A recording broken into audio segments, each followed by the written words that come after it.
everyone.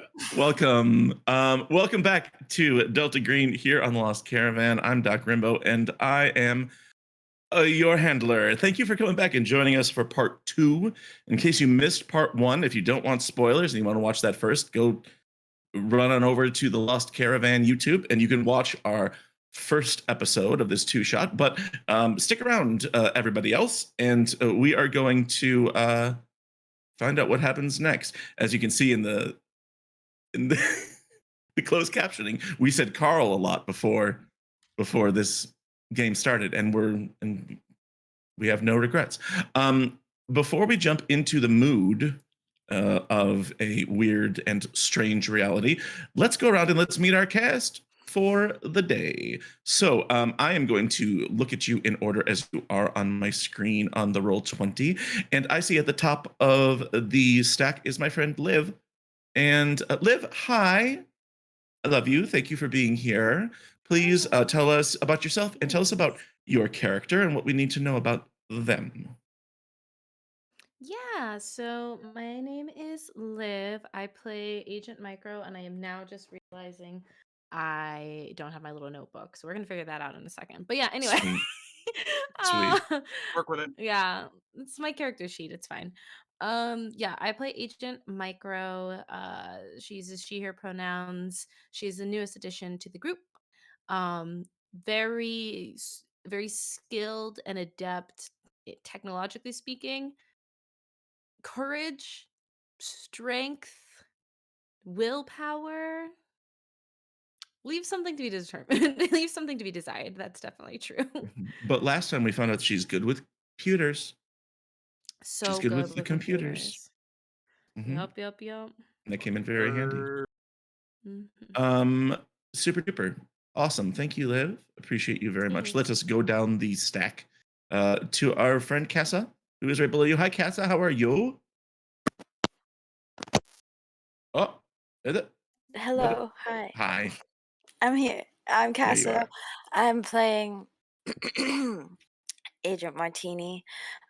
She's a international super spy who Of just course. likes roaming around, and she's trying to make friends. So that's why she, is trying to open up to these people, because she doesn't stay with people that much. She just meets people and then that's it. So yeah, maybe these guys are. It's worth investing a little bit of time and effort Maybe. in. Like I was going to say, like, for somebody who's opening up to find new friends, what an interesting assortment Yeah. of people. Right? Well, who Working- People better? go to bars, some people just, I Uh-huh. don't know, take a But spin class, but These What people brought you into know. this secret para-government organization? Just That trying to make Right. friends. Yeah, just Yeah, you meet can't new people. you can't be Do some open refresh. about these types of things with other people, but Sure. here, yeah. Yeah. Broaden your social circle and, that sort of thing. Yeah. That's great. Casa, thank you for being here. I know it's late where you are, and I appreciate you so much. It's 1:15. Oh, it's early. why do you do this? Oh, Because I love to play my 217. my 42-year-old human shell just cringes at the idea of being awake at 1:15 in the morning. Yeah, I've had it's- some of this, and it's not good, but Okay, there we You will go. read. Fair. Understood. Cass has been drinking. Great. Let us keep on going. Who's next? Oh, it's me. But never mind. Let's go over to Turk. Hi, Turk. How are you? Oh. Hey, I'm great. I'm also Turk, or Turk Accented on Twitch, Twitter, and other places where things are happening. I'm of course playing Agent Michael, who is who's God's Marine, in that he is a Jesuit and a Marine. Yeah, no, Sounds like the title of his autobiography. it's actually what the Jesuits are called. God Marines? Yeah. No shit. Well, Wow. Talk about taking yourself real fucking seriously, Yeah, Jesuits. Holy shit. seriously, like they need to tone it down a little bit. it's giving Bible man. Like it's giving like It's like, Less yeah, spandex. Kirk Cameron plays God's Marine. Bible man. Oh that my is a God. real thing. Bible man is a real thing. I still have the Yeah, it's Kirk Cameron. VCRs. Yeah. Oh yeah. Oh my. Okay. Well, yeah, I'm playing Bible man, I guess. But with trauma instead of rock Sure. paper scissors. Which looking I forward was gonna to say more of legally that. distinct Bible man, but you know what? Illegal, Kirk yeah. Cameron, fucking come at me. Yeah. Yeah. Hey, you know what? Like traumatized Bible man, I'd watch that. Dark Like I, universe Bible man. I'd watch. It'd be I'd pop better that. than Christopher Nolan's Dark Knight. Well, okay, we're out here. Okay, all right. That's how we're gonna start this game. Hot Just in here all of a sudden. Oh my goodness. throwing shade, Damn, throwing shade of the scalding Dark Knight. hot All takes right, all of a sudden. Oh, interesting. wait, Okay, here, okay. a little bit of sweetness to balance it out. Please. What is it called when Batman skips church on Sundays? What's that, Liv? Christian Bale. Excellent, fantastic. And that's our Thank show for you. tonight. It's really good. Apologies to Colin because we didn't get to him to introduce himself, and also we didn't play the game at all. But there was a joke, and I wanted to end there. No, just kidding. Hi, Colin. Oh, you're muted, buddy. You're yeah, you're We'll say that was a muted. really great time for me to stick a piece of peppermint bark in my mouth, huh? Okay. I just spit it into a cup. I'll come back to that. Classy. I'm getting very in character because that is absolutely something that this weird fucker would do. So, hi, I'm Colin, and I'm playing Agent Mythic, who is a college professor and crypto historian by day, and is actually the same thing by night, but for a shady extra governmental organization that he is rather open about his involvement with, but no one believes him. I think Mythic's written like multiple books on the topic of Delta Green that have seen public release. No one gives I at all. Here's the thing: is like I love this as a character choice because number one, it sort of like says like you can either be completely silent and try and live a normal life and not draw attention, or you can be mythic. Yeah, where nobody you can takes go you completely seriously. the other seriously. way. Yeah. And I will tell you, and I'm sure you factored this in, but at some point, like Mythic is going to be targeted for an assassination. Oh yeah, Like, like this guy's 100%. Yeah, I mean, I don't know if he's gonna make it, but yeah, he's 100% going to. I feel like something he says is finally gonna break through and get someone's attention. He's been throwing stuff at the wall for years and seeing what sticks. He's released books. He's got his own IRC channel right now. I'm trying to think what's. It's 1994. 1994, everybody. Yeah, he's got an IRC channel. He's there's a whole like Usenet mailing list that he does about Delta Green, and no one gives a shit. But one of these days, it's gonna break through. It's gonna go mainstream, and that's the day that he gets a targeting reticle on his forehead. Oh, I can't wait for that. I can't wait for that. That'll be in the sequel. What a great character. Well, thank you, Well, Colin. thank you. Thank you for this. Thank you for Mythic. And I thank you for all these characters. What a great crew. I'm Doc Rimbo. I'm your handler, and my pronouns are he, she, they. Let's do a quick recap. We're going to recap just a little tiny bit.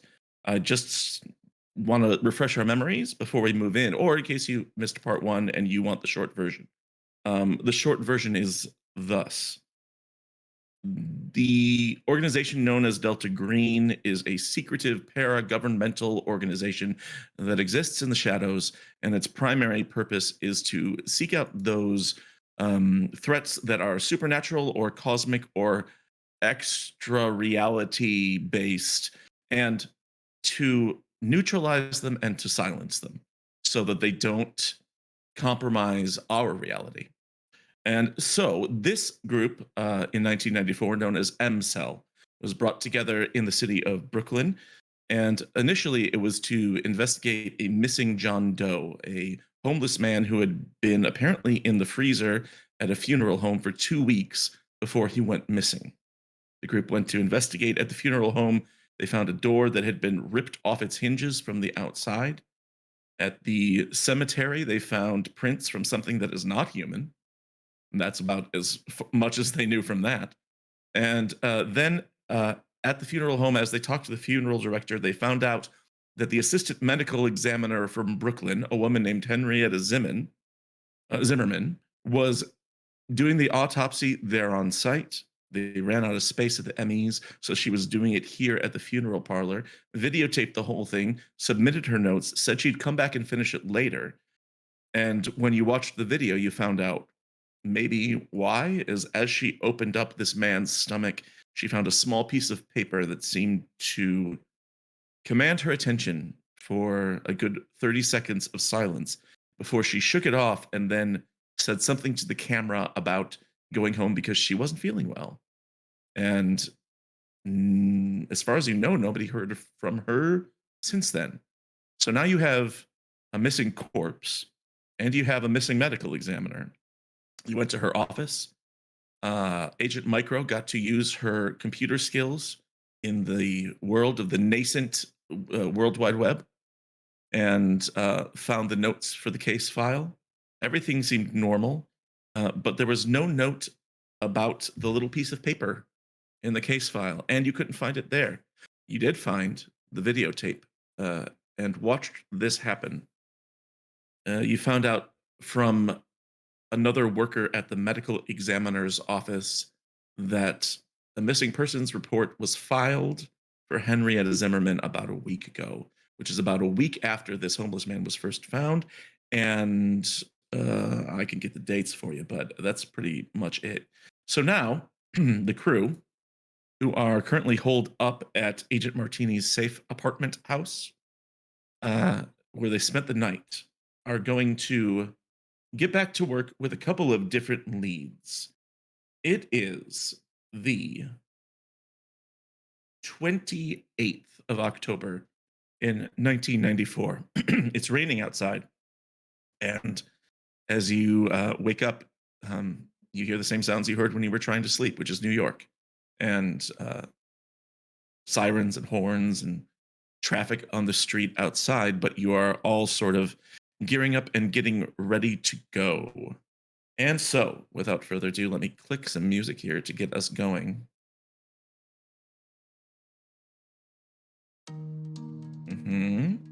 I Googled it and learned that it was a Friday. Just for reference. It's a Friday. October 28th, 1904. Yes, it's Friday in New York City. The traffic's gonna be terrible. It's gonna be awful. Yeah, without a doubt. Did we like party hardy at Martini's house the night before? I Party hard. like had some beers, had some pizza. No, we Oh, had pizza. food, right? Hey, had whatever. pizza It's your house. Were you were entertaining us? We're Yeah. your guests, so you tell If- me.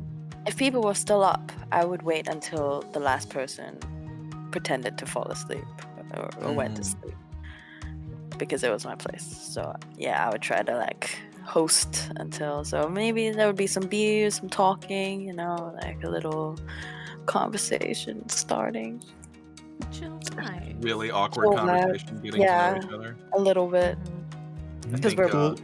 Cool, we're chill all kind vibes. yeah cold it- chill. What Mythic. time is it when you wake up? But who's the first one up? Oh, Mythic hasn't slept, so he's still the first one up. Okay. Also, probably drunk dialed his ex-wife the night before. Oh no. Mm, Buddy. It ain't good, man. It ain't good. So one by one, everybody else gets up, and you start gearing up for the day. And soon you find yourselves standing in a four-person circle, just sort of like standing there ready to go and saying, with the question hanging in the air, okay, what do we do now? We need to divide into two teams again. Clearly, we have to go talk to this brother, Carl Zimmerman. We have the phone number. We can set up a meeting or head directly to the department. The other team's got to go talk to the police about what they know about this missing persons report. Maybe they've actually turned up some leads and done something useful. And then he's gonna pause, like, Mystic, did you sleep? You're talking very loud right now. You didn't sleep? Let me get you something, and then I'll try to grab some of the things from the kitchen, try to mix some kind of like Caffeine. smoothie juice thing. Well, yeah, I and then mean, I'll make everyone one. yeah, you could definitely like brew up some coffee or something like yeah, that. coffee. You've also got the possibility that you've got some uppers. Oh. I mean, you're an international spy. Yeah, that's So true. you definitely In could the have 90s. you could have amphetamines there in your safe house. Some speed in my pocket. I know. Absolutely. And Well, the question is, are there mechanics in Delta Green for amphetamines? Yes, there are. okay, We already so established that Mythic pops Xanax, so he's into his downers. Probably would take some uppers too. So if you're offering, yeah. Yeah. No, I'll make. I will some also say coffee. this. Yeah. Okay, coffee's nice. And then Um, also, uh, I have like a choice. let me see. specific amphetamine mechanics. God bless this game. Roll. Let me just tell you the mechanics, and you can decide what you want to do. Mhm. Colin, Cass, everybody. Okay. Why do I hear Jefferson Airplane in the background?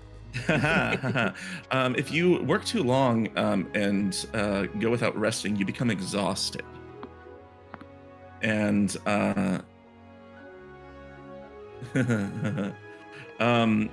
you would lose willpower points. You get a penalty to skills, things like that. And if you take stimulants or chain smoke, Oh, he already You does that. yes, he does. You can lose that penalty for a certain number of hours.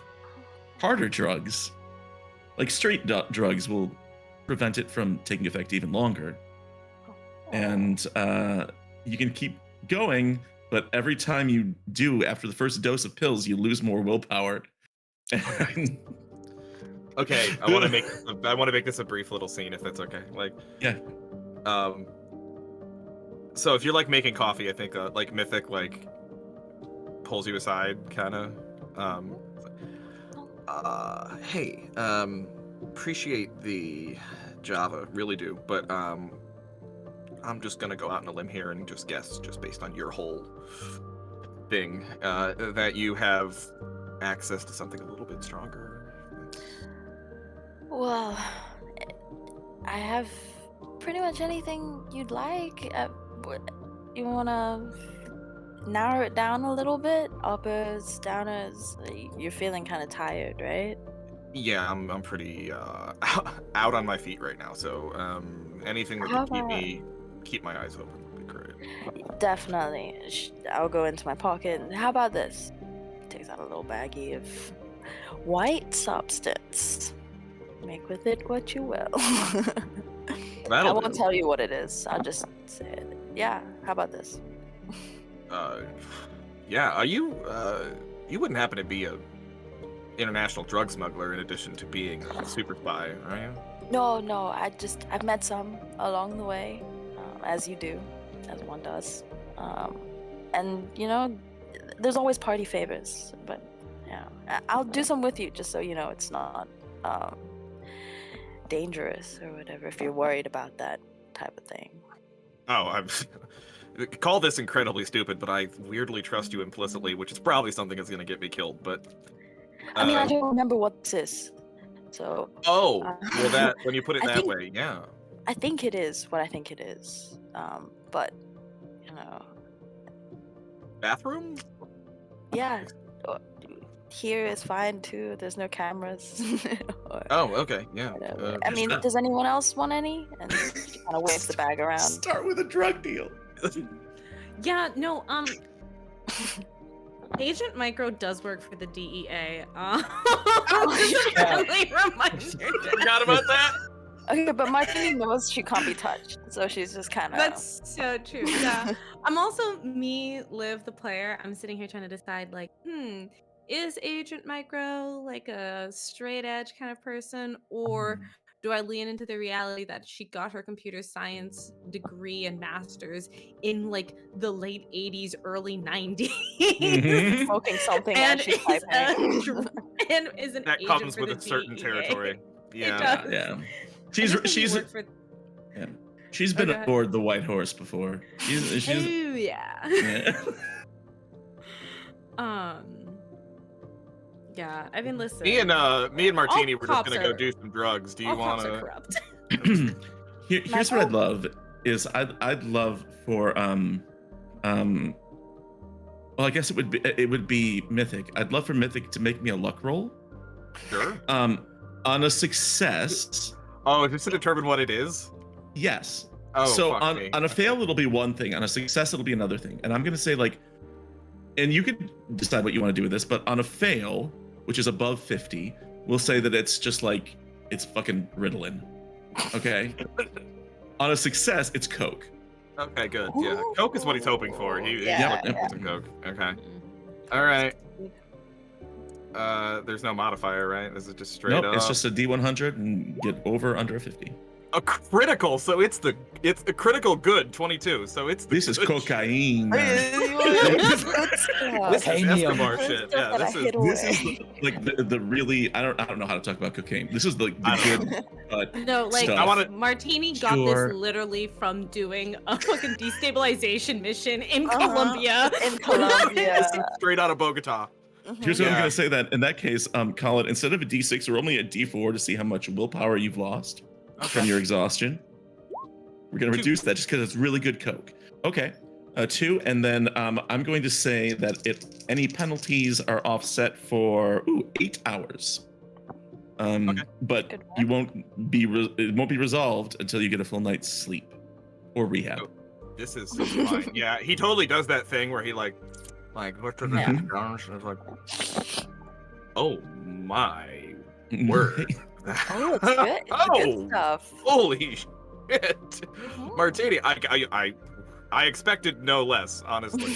Again, based on your whole everything. Yeah, I didn't know what to expect, really. It was Wow. a luck Whew. thing. Wow, that is exquisite. Thank you so much. Should we offer anybody else? Yeah. So for my like actual job, I will need to see that. See what? And Martini has it behind her back. See what? International super spy. Everyone. You can't Wait. play it, so it doesn't Where exist. is it? No, you don't. Martini, please, just for a moment, I'll give it back. I don't know what you're talking about, Miss DEA. You don't know that. True. You don't know what a real No, but job you're is. acting like it now, right? So, Yeah, you're kind of acting Yeah, I like a did bit of say a for narc. my job. Listen, I just a second, okay? I just need to test something. That's it. Unfortunately, unless you can get it off my dead body, you're not getting any. I can't. I'm not gonna Unless you- kill you. I'm not gonna kill you over drugs. That's a whole different issue. Okay. I'll put my hand out and just have it. Yeah, I just do the quickest little bump, and then I'm like, okay, I'll get to go. I'm gonna guess that was Nice. entirely off the record. Yeah, no, yeah. Micro. Right. And so M-Cell is high as fuck. Who's going where? Wait, Am Michael I is gonna be still. just dragging you all He's, around? he's Sorry, the trip do sitter. I need to have Not an the orange trip suit on sitter. for all of you? Is this gonna be the standard protocol here? Oh, Michael, I'm is this not your speed? I didn't Oh, mean I to think say I have that. that too. And then I pull out another bag. Wow, I love this woman. I got it all. Fantastic. So whoever's going with Martini is going to the brother's house because you're not walking in there like the most apparent drug dealer in all of New York. You wouldn't know that I had anything on me or that I had anything in me. And then Martini's face kind of just completely like shuts down and she's just like super. Other than the drugs I've seen you produce from your person. Sorry, what drugs? Where exactly is this evidence of whatever you're talking? If I'm correct, you need proof. I didn't see anything. No. Okay, fine. You twist my rubber arm. I'll go with Martini. And so Martini and Mythic are going to the residence of Carl Zimmerman, which was given to you. I think actually you got his phone number. Is that right? Yes. And does that means that Michael and Micro are going to speak with the police? Is that true? You okay with that, Could we? Micro? Yeah. That's fine. That'll be okay. Okay. Right, let's start with the phone call. So, Martini and Mythic dial up the number, and it rings for a little bit, and finally the phone picks up. Yeah. Hello? Hello. I am working with the FBI, and we just want to ask about your missing sister. Okay, I mean, that's pretty creepy. Like somebody calling somebody up and saying, we work for the FBI. What is this? I mean, maybe that wasn't the best thing to start with, but I No, thought we it just sounds like you were get things trying out to, of the like, way. scam me or something. Well, I don't really need much from you other than your information that you know about your sister. Oh. Listen, if you're really with the FBI, I mean, that's great. I mean, maybe we can find it.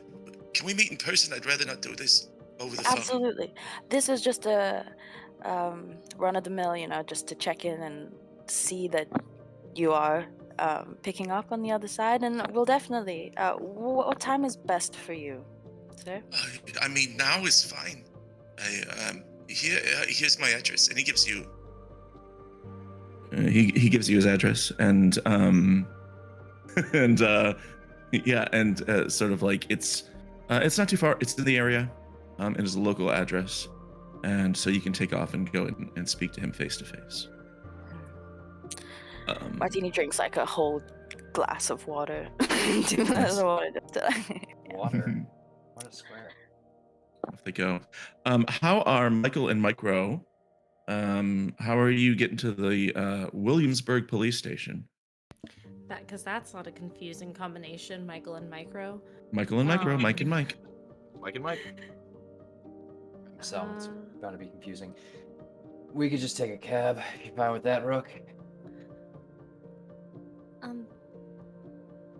She does mental math and then remembers that you actually paid for the cab last time, so then nods enthusiastically.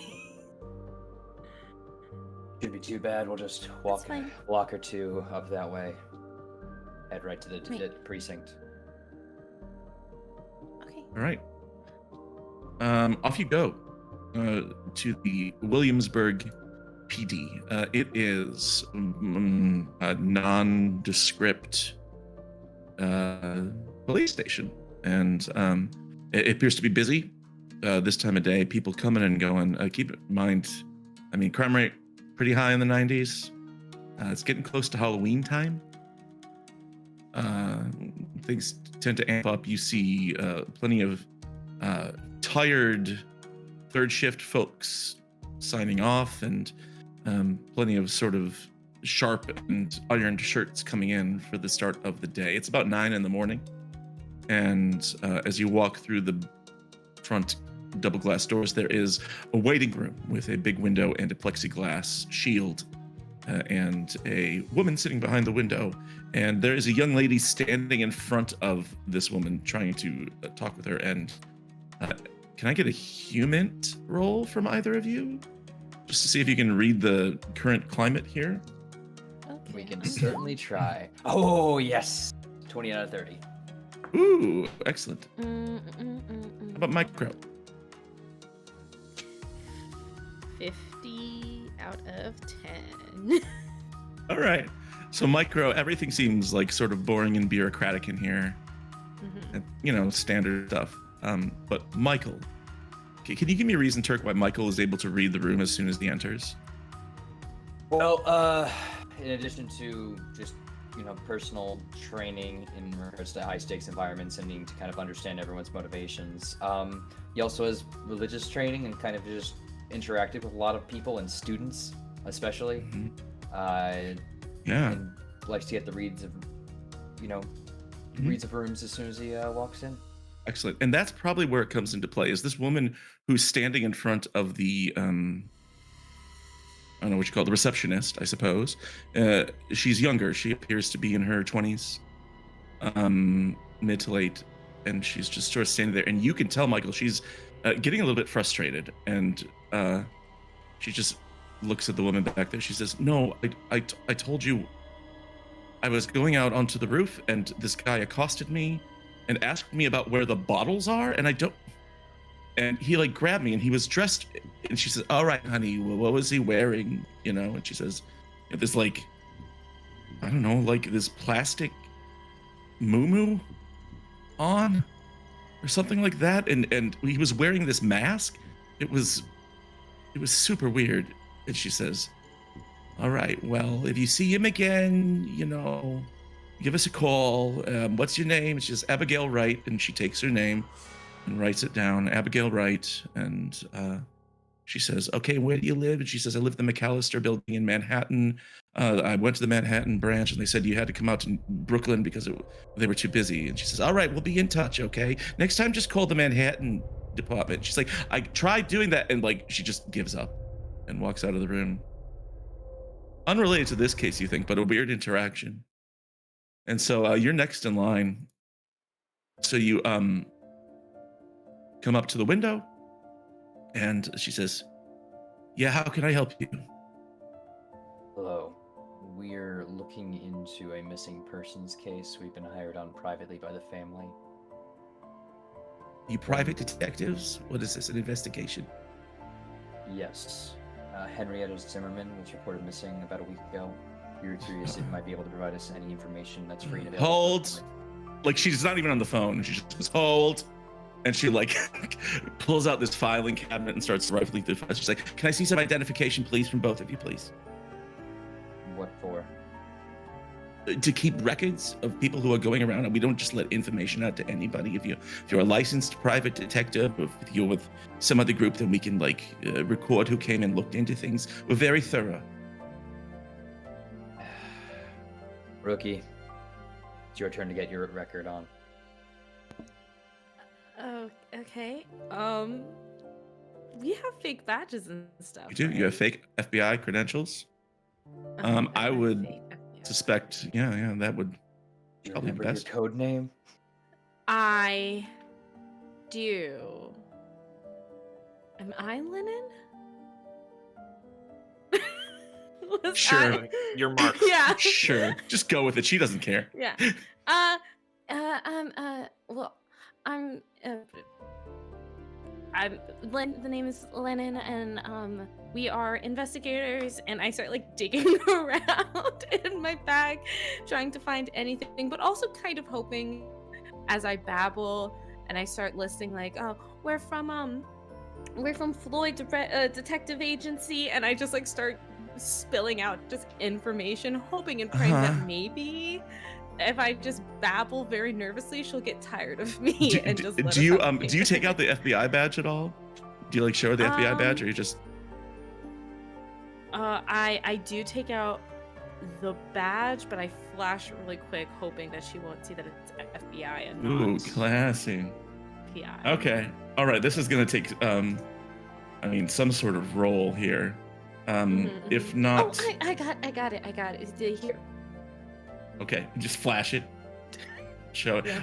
How about just a persuade roll? I'd like one from each of you because you're both sort of trying to prop up this. Please. Oh, God. yes! Critical. Okay. Okay. All right. I love the look on Liv's face. All right. Let's focus on the positive. Let's hear from Micro. What did Micro get on the roll? I got a 90. Okay, so not great. Fits 20. the role play. Okay. Yeah. And Michael, what did you get? An 11 out of 40 for a critical success. Critical success. So Micro is floundering, and you see this. And he's gonna step in and he's gonna casually produce the badge. All right, look, we need to keep this on the down low, and I'll just show the. My name's Agent Fatone. We're here with the FBI, but we're trying to keep this very quiet. Everyone in the cast just remembered that his fake name was Agent Fatone. Okay, and I didn't forget.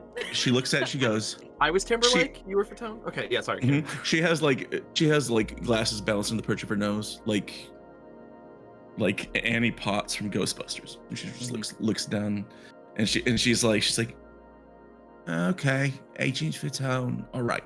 Yeah, why don't you say so? Sure. 1 second. And she's like looking through the files. She's like, here we go. And oh, she was an ME. Oh, or is. She's probably not dead. And she's like looking through this thing, and she says, Miss. okay, yeah, there's not a lot here, but you need to talk to Williams and Grinnell. They're in the back. Wait out there for a second, and they'll be with you. And she sort of like waves you towards the like plasticine benches. You sure there's no way you could get him out here for us sooner? No. Not even for Emmy. I mean, but she's a member. She's definitely going to. You're gonna need the extra hands. Want to hear about your cold closet? She picks up the phone. Like she picks up the phone and doesn't break eye contact with you as she like dials like 3 numbers on the phone, and then she says, "Detective Williams, there are people here from the FBI." She sort of like whispers it very like over the top. I give her. I mouth thank you to her. She's like, sure. She hangs it up. A few seconds later, a black woman in somewhere around 30 years of age, wearing a sharp ass suit, comes out and opens the door. And she's like, she looks around. She's like, oh, she like pegs Michael right away, you know, as the FBI agent, and then sees that Micro is sort of next to him. She said, and she like waves you back into the back of the department. And she says, FBI, huh? That's right. Can I see your badges, please? Everyone loves seeing the badges these days. Gotta be thorough. We're always thorough. Come on, Lennon. And she looks at him. Very confidently pull it out because I know exactly where it is this time. She looks at it briefly and she says, I'm Detective Denise Williams. Me and my partner Mike Grinnell, we've been assigned to this case, but it kind of hit a dead end up until last night. Come on with me. And she waves you back and she says, on the 17th, she's giving you like the whole rundown. We got a call from a Carl Zimmerman, said his sister had gone missing. Turns out she's an assistant medical examiner for Brooklyn. I mean, that day, you know, we put a pretty hot fire underneath it, and we sent a squad. Actually, me and Grinnell ourselves and a couple other uniforms. We went over to her apartment, and we searched the whole place. It was, and she like looks around the room for a moment to make sure that nobody else can hear what you're talking about. She's like, I mean, listen, I know I'm supposed to be professional, but it was pretty fucked up. Like, place was ransacked, like maybe like some wild animals got in, smelled like it. Knocked all sorts of stuff over. We couldn't find any of her stuff. You know, car keys, wallet, purse, nothing. And okay, so we came back with what the crime scene guys call unknown biological material. And you see this like look come over her face where she just sort of, she pales a little bit and she's like, 74 pounds of it.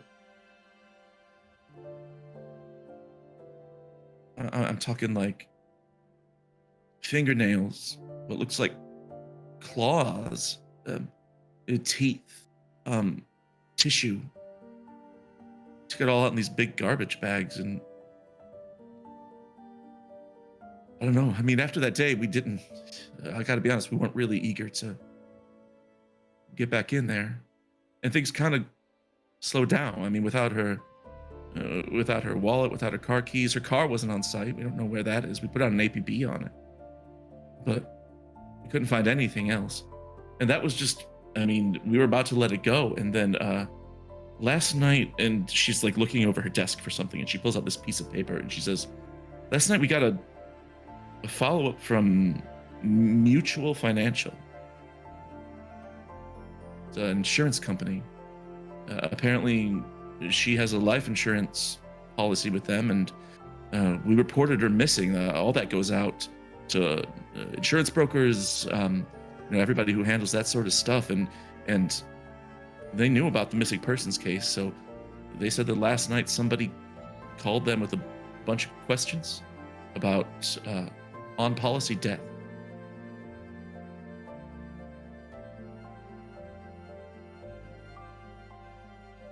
On policy death? Yeah, like what's covered, and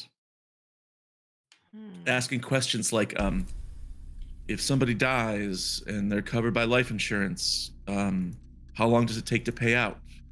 Can it go to people only who are listed, or can it be paid to somebody else?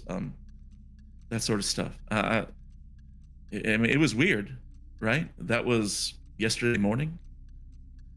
Got that call? That is suspicious. Very. Oh, yeah, you're telling me. But I mean, since then, we haven't heard anything about Dr. Zimmerman, but she makes his face, eh. Well, it's something. These biological materials, still have them on hand, I assume? Wow. I mean, yeah, they must be back in lockup still. We probably put them in some sort of freezer. Hopefully. I got the reports for them, too, if you'd rather just read those. Both. We can start with the reports and then make our own assumptions. Sure. I mean, the guys from the lab said it would take them at least a few more weeks to get them all out. That was a week ago, but I mean, they were going to sort through it all. Yeah. This is the preliminary, and she hands you a file. Okay. It's going to take you probably an hour or so to go over this, but she says you're welcome to use her desk if you want to look it over. Just anything else I can help you with? We'll be sure to let you know once we come up with something, Agent Williams. Okay, I gotta be, and she like breaks character again. Says, I gotta be honest. Like, do you think like something got in her house, like a bear or something? This is New I York mean, we're in City, Brooklyn. miss. Yes, exactly. You think a bear is here? Just don't know what else could have done this. That's why we're here. There's some You sick said- people in this world. You're telling me. Maybe it's better if you just let us handle it from here. I'll sleep easier, I promise. Yeah. Actually, you know what? That sounds good to me. And she hands you the file, and she says, I gotta go work on another case. You're welcome to sit here if you want, and sort of gives you space to go over that file together. She says, leave the file on my desk when you're done. Of course. Anything else comes up while we're here, please. Sure. And there we go. We'll sort of fade across the borough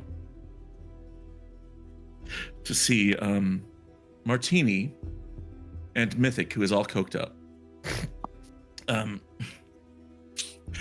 Colin, is Mythic? No, I don't want to know. You're about to find out. I'm just gonna experience it. You two are heading over to meet with Carl Zimmerman at his residence, which is a house on Long Island. So it takes you a while to get there. Oh God. Okay. I know.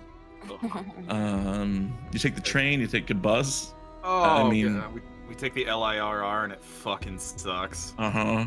Mythic starts a fight with somebody, like, you know, I think Mythic has at least one of those, oh, you think you're better than me kind of moments on the train at some point. Uh-huh. Mythic gets, Reflection. I mean, this is coming from Mythic, like, he Yeah. gets real conspiratorial when he's on coke. So, like, the whole way there, Martina, you hear all about the secret code that's hidden in the New York City subway that he knows is there. Ooh. Yeah. I'll take note of that, but also just nod politely. I won't say anything. And he, like, every so often just kind of stops. By the way, this is great stuff. This is just choice stuff, by the way. I can't believe you have to go all the way to Long Island, though. I haven't been to Long Island since I was a kid. Did I tell you that I grew up on Long Island, by the way? Nassau County. Yeah. Right there on the North Shore. Yeah, it was a great time.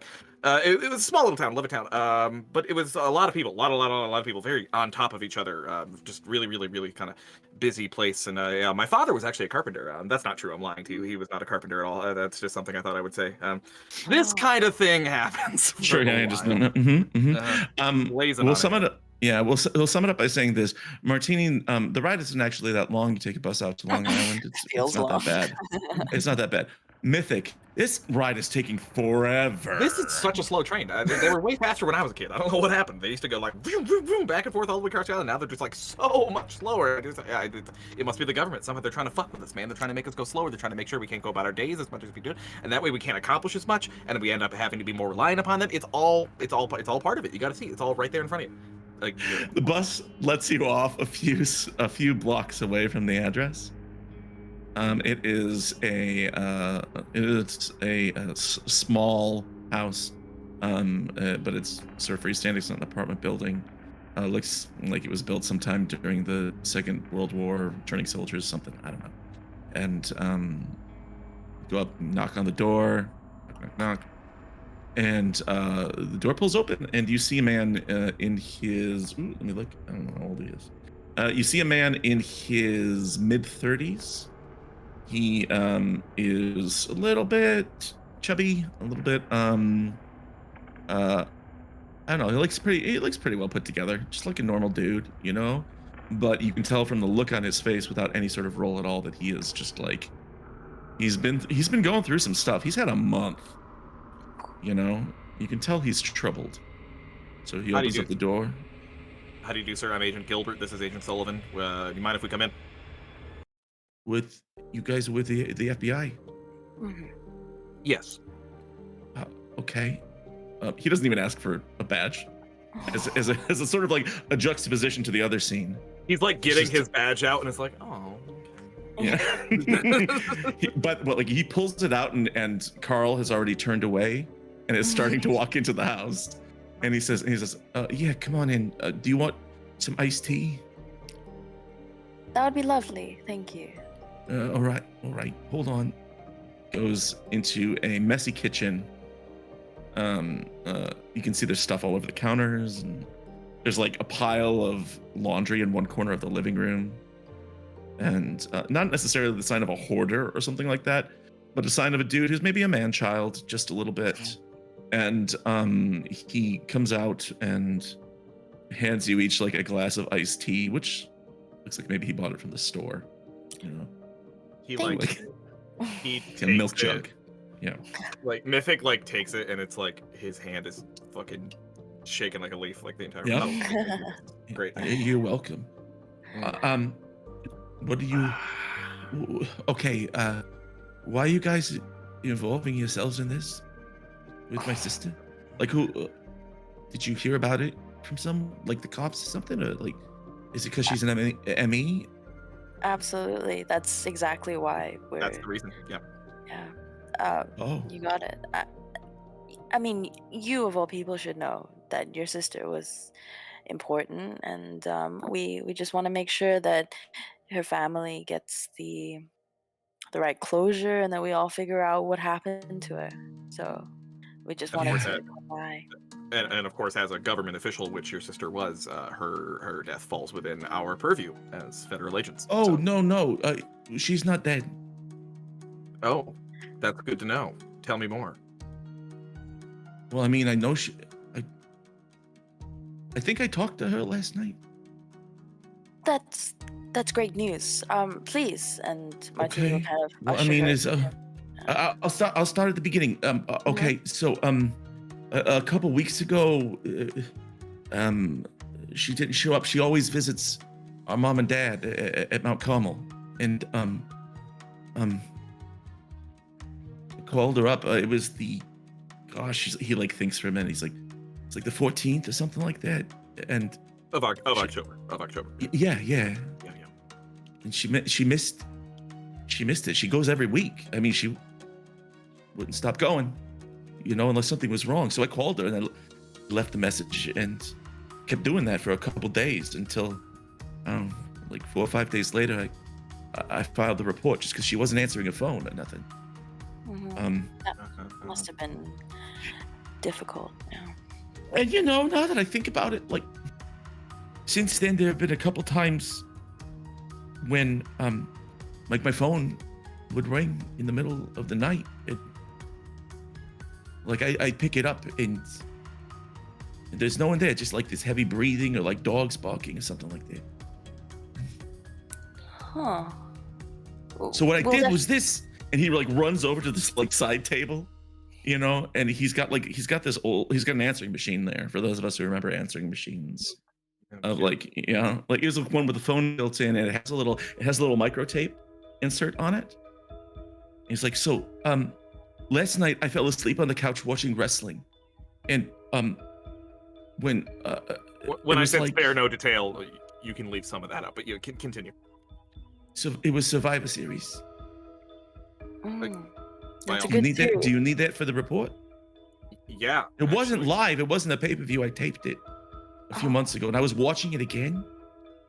Well, So that's anyways. just good to know your interests. It helps us. Yeah. in Sure, the investigation Yeah, as well. great. Anyways, I was real tired because you know I've been the one who has to go and visit mom and dad, and that's kind of stressful. And then also, you know, like all the other stuff going on, and then Hannah's missing, and anyway. So last night the phone rang again, and I thought, oh, you know, I answered it like hello. I was really sleepy, and then a voice said hello, and this is the first time a voice has answered me back, and so I sort of ran over here to the answering machine, and I recorded it, and he pulls out this tiny little RCA sort of recorder, and he has the tape in there. He's like, I recorded the whole thing. Would it be helpful to the Yes. investigation? Absolutely. Should I take it to the police first, or No, Let's we'll actually take that. Well, after we listen to it, we'll Mm-hmm. have to be taking with us as evidence, of course. okay? Yeah. All right. And he sort of like takes his big chubby finger and presses play, and this is what you hear.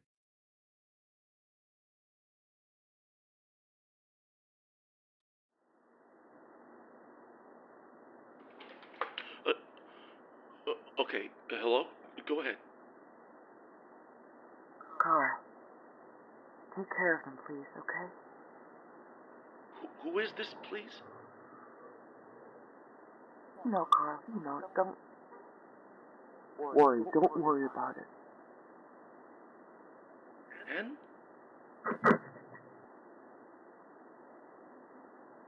Hello? Hello? Just look after them. I did my best. Do not fuck this up. Henrietta? Watch me. I'll know. And come back. A lot of people are. The recording stops. And he looks up at you, sort of pale look in his eyes. And he says, It sounds like her. That's her voice, but it's different. It's like husky. Like, and those noises, like, was she at like a dog fight? I don't know what to think, but I think she's alive. That's the best hope that we can have. Honestly, we want her to be alive just as much as. And this tape is very helpful. But please try not to worry too much. Like she said, if you do believe that that's her, trust that we'll find out what happened, and that you'll be okay, and she'll be okay. Well, should I give this to you? He sort of hands the tape. Yes, absolutely. Snatches it from him. Yeah. Uh-huh. Yeah. Oh. Anyway, I mean, Would you gotta find her absolutely because we will. We will do our best to figure out what happened to her. I wanted to ask you some better things to think about. What was Henrietta like? Did she have any places she frequented? What religion did she practice? we were never religious. I mean, my parents were Catholic, but now they don't even notice that we don't go to church anymore. I mean, I, I don't even know if they realize that she's missing. Yeah. That's maybe ignorance is bliss in that sense, right? Before we know exactly what happened, it might be better Yeah. to they can worry, you see. Yeah. Um, I mean, Hen was she's real smart. Um, kind of always has his shit together, and um, like she was the one who took care of mom and dad, and she's the one who paid for them to be in the retirement home. Um, um, Carl, you were saying that Hen was very close with your parents. Why? How come um, they aren't worried about her? oh, Do you think? and his face falls a little bit, and he says, I don't. They're not great. My mom and dad. I don't think they know that she's not there. Do you know what I mean? They're Mhm. the brains, the minds aren't what they used to be. Ah, Um, I mean that's where Hen got all the smarts from. But uh, these days, I'm lucky if they remember me. mm. Well, then it is best to just maybe not um, shock them too much. That could be detrimental to their health and well-being. So we'll just try to keep things the same Yeah. as they have been, and just trust that we'll find out what happened. Like, Okay. Mythic, ever since hearing that recording and hearing that sound Mhm, in the background, that like summoned back up the same problem Mythic had before when they found the claw marks. mhm. And Well, he's just been like really quiet while Martini's talking. He's kind of Yeah, like rocking back and forth, and the coke is yeah. also coursing through his veins. Just So to, just for the sake of Liv's not in the roll 20. So Liv, can I read this to you with the text of this phone call? Just so you Yes, can hear what please. it says. I'll just read it in my voice. But I was able to it's hear like Carl. a little bit of it, but all Okay. of it would be appreciated. Carl says, hello, go ahead. An Mhm. unknown voice says, Carl, take care of them, please, okay. And Carl says, who is this, please? And the voice, there are some unknown sounds, followed by the voice saying, you know, Carl, don't worry about it. And Carl Mm. says, Hen? And the voice makes a noise that could be human weeping or could be something else. And Carl says, hello, hello, keep. And the voice says, just look after them. I did my best. Do not fuck this up. I'll be watching. I'll know. And Carl says, Hen, come back. A lot of people. And then the call ends with animal noises and incoherent screeching. I did hear the screech. I did Mm. indeed hear Good. the screech. Good. I'd like Mythic and Martini to make me a sanity roll oh great. upon hearing these Yeah, noises. yeah, that plays into what I wanted to do next anyway. So cool. Okay. All right. My sanity is bad, so let's see how this goes. That's a fail for Martini. And Oh, wow, and a shocking Ah. success for Mythic. Ooh, and barely a success. Barely a success. Yeah. Martini, you take a point of sanity loss from your total. Um, Mythic doesn't. Maybe it's the Coke. Yeah, no, I think that's perfect actually. So I think like Mythic is he doesn't let that fear like grip him and that like anxiety, panic grip him like it did last time. It's probably the Coke. He's just like emotionally a little bit numbed. he's just all around numbed. You can't feel his face entirely.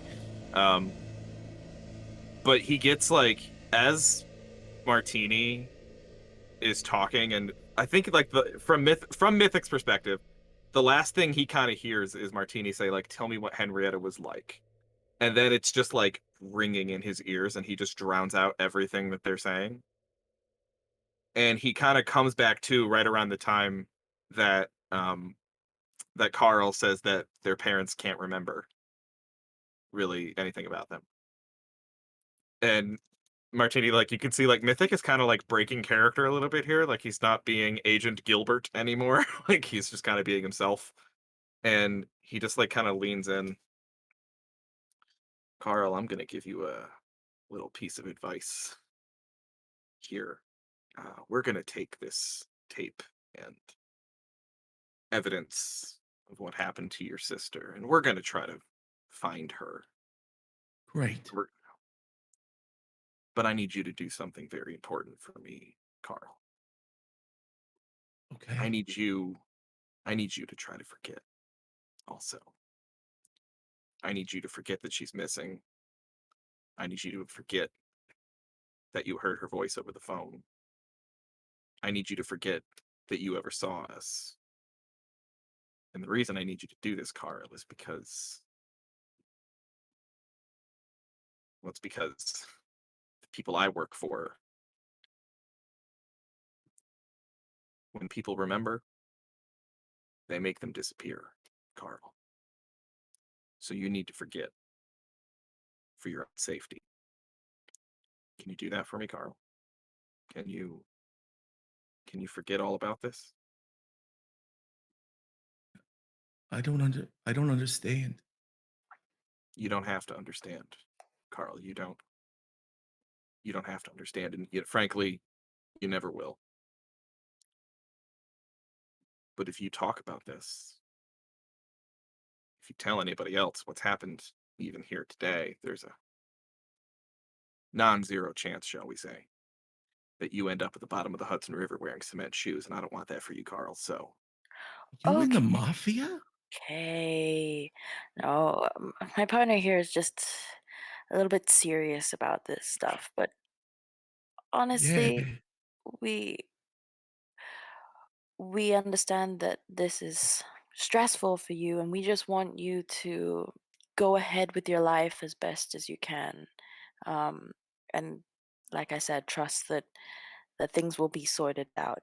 And the easiest and best way to do that is to try to forget as much as you can.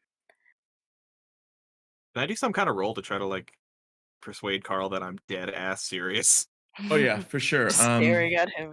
It not could blinking. it could be persuade. Okay. There's not really an intimidate skill in the game. Can I Um, charisma them to be calm I about think it? I think persuade's the way to go. All right, I'll You try it. know? Yeah. Any bonuses or no? Let's go, Mythic. No, I don't think so. Um, he's Big pretty ol' weirded out. Oh, 9% over. I have Um, 40 in persuade. Oh no, I have a 40. That's right. Yeah. So yeah. Oh damn! I didn't realize I was actually better at that than I thought. don't Right, don't do drugs, kids. do drugs. drugs. You won't be able to Yeah. persuade people when you're Coke doesn't covering up a charisma. monster Yeah. story. Learned anything here. Um, he he falls silent for a few moments and then looks Mythic at you in the eyes, which are pinpoints, Yeah. and and Non-blinking. yeah, and says, "Can try, but I'm not going to forget my sister."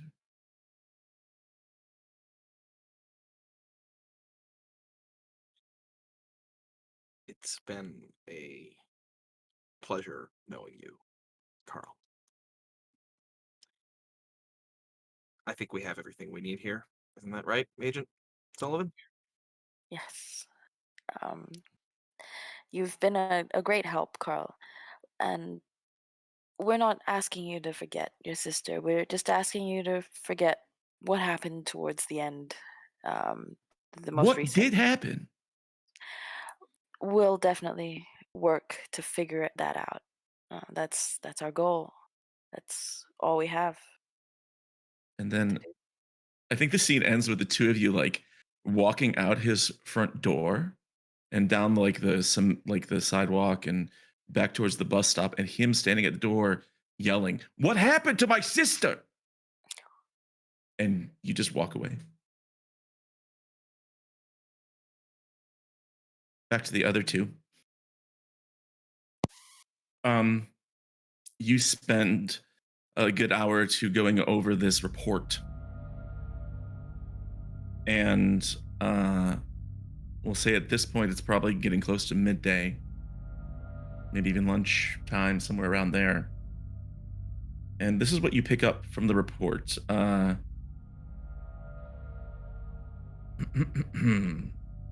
a preliminary report. It's not super detailed, but the folks in the lab are able to identify at least some of the biological material at the apartment of Dr. Zimmerman as human tissue, human in origin. The nails and the teeth and most of the hair are from something that doesn't key any of the genetic tests. And the scientist closes the report with a guess and says, if I had to guess, I'd say some sort of a dog or bear or large predatory mammal.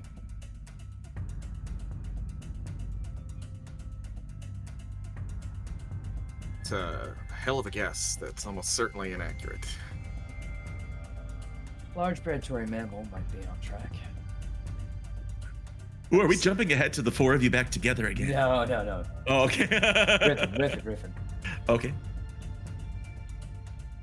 So what is our scene right now then? So it's just right now. It's just Michael and Micro.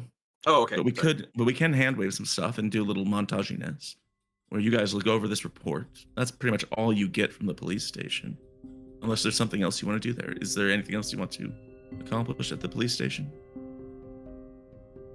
Rook, we can either go look at that biological material ourselves or get lunch. We can't do both.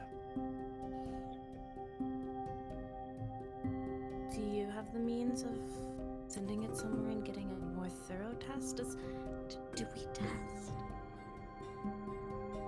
If they don't know what it is, we know it's concerning us, and that's all we need to know. So we're taking it. If it remains in cold storage, we can put in a request through our handler to have it transferred. We don't need to drag a garbage bag out of here. It can go missing in some records. Okay, I think that's a good alternative. It's not an alternative, it's protocol. Okay, fine. Yeah, By the books. By the books is the best way to do it. Good. That one means rubbing off on you more than the others. They're a little, out of control. That he is who without sins cast the first stone. I believe your heart rate spiked due to some chemical substance. I like to be thorough at my day job. Thorough. Interesting use of the word. But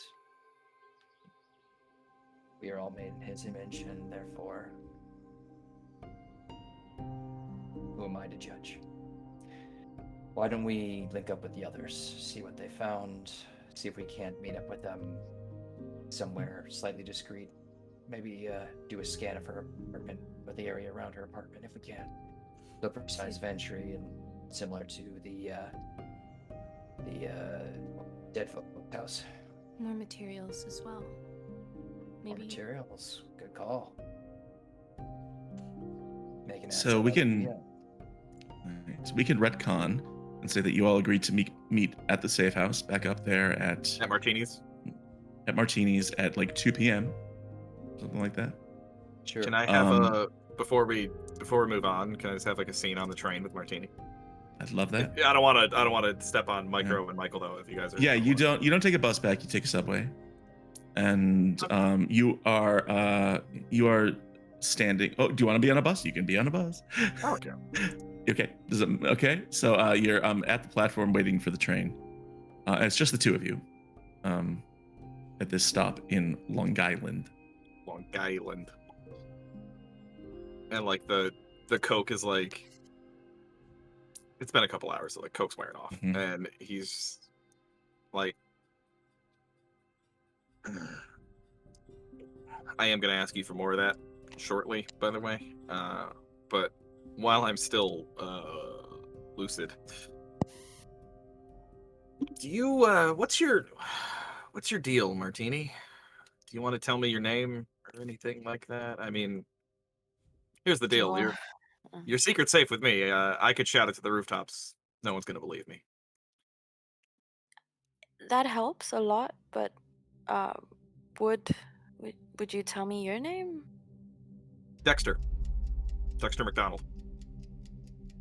You would. All right. Look, if you Dex- wanted to have me killed, I'm pretty sure you could, so I'm not terribly worried about telling you my name. I mean, I wouldn't want to. I just wanted to see how much you were willing to divulge. I think I don't really have. It's hard to keep up with names when you're just doing as much as I am. So Martini is pretty easy. The easiest for me. Play the cards close. Okay, sure, fine. That's how you wanna Nothing do it. against you. I just maybe have seemed to have forgotten it along the way. I'm not sure. Wait. Are you telling me that you've had so many different names that you can't actually recall which one is your real name anymore? Is that am I reading that right? Is that what you're telling me? It doesn't sound pathetic. I don't know. I just childhood stuff is kind of blurry, and I don't really remember what people called me. And from when I started doing this, I've just been going by different names every week or so. So I see. I get it. You were made in a lab. Okay. I understand. That actually makes perfect sense. Of course you were made in a lab. That checks out. Of course. Super soldier, probably. Sleeper agent. absolutely. Government Look at these program. guns. I get it. I Yeah. always thought I would meet somebody like you eventually. You know, the longer I've been doing this whole shadowy governmental organization thing, I always thought for sure at some point I would come across like genetically modified super soldier made in a lab, you know, that kind of thing. I'm actually kind of disappointed it's taken this long. So let me just say, from me to you, I am honored to make your acquaintance. You know, I'm not some super soldier or whatever. I just honestly don't remember much about my past. And governments are great at forging new identities. That's what they want you to think. So what should I think then, Dr. Dexter? I think you can be whoever you want to be, Martini. The great thing about having the ability to forge a new identity, and you know, the great thing about that is, sure, they can give you the paperwork, they can give you the passport, they can give you the forged birth certificate, all the fake employment paperwork. Sure, hey, even I can do that, give it enough time. But what they cannot do is forge an identity for you, because you, and only you, have the power to do that for yourself. With every rising of the sun, my friend, you can decide to be a new person, and that can be whoever you want from day to day. Is this who you want to be, Martini? Or is there somebody else you want to be? I think I'm pretty lucky in that my job allows me to be whoever I want to be whenever I want to be, just within the parameters of, you know, certain missions. I'm pretty comfortable where I am. So are you where you want to be? Is this who you want to be? Oh yeah, it was always my dream to be an adjunct professor at the University of Wisconsin-Madison. Go Badgers. No. Go That's Badgers. right. Yes, I'm actually impressed that you knew that. super spy's gotta study, learn. No, I wouldn't say I'm where I want to be, Martini, but I'm trying. I mean, just so you know, this interaction, this mission, everything that we're doing here is, I mean, it's going to end up in a book eventually. No one's going to read it, but I'll I'll write read it. about it. Oh, Yeah. thank you. If In you fact, publish it, I'll read it. if I could get a blurb off of you, that would be excellent. Yeah. I'll But give you my email. one of many, I'm sure. I'm going to write about this. I'll tell the world about it, and no one's going to believe me. But I'm going to keep trying. You know, I'm going to keep trying until one day the truth will come out, and then on that day, well, they'll probably send you to kill me. And I just want to let you know in advance. Looking forward to it. If I was going to be taken out by anybody, I'd rather it be you. You seem all right. Yeah, better me than Michael. Right. Oh man, that would not be the last face I would want to see before I die. Oof. And as Oh, this thank you. conversation starts wrapping up, you hear the sound of the train approaching. That there's no other sound like a subway car arriving at a station. Oh, the screech. Just like the screech and the storm and the noise. And it pulls up, and just as it's pulling up, Mythic, there's like a split second where you're looking across to the other side of the platform, the train going uptown or whatever, and you have this weird split second where the cocaine is just leaving your body, and you see a child in a clown costume. And then as the train passes and then stops, there's nothing there. And you get on the train and you head back to the safe house. And you all sort of get together and catch each other up to speed. Is there any specific details you want to emphasize or way you want to share things with one another about what you found?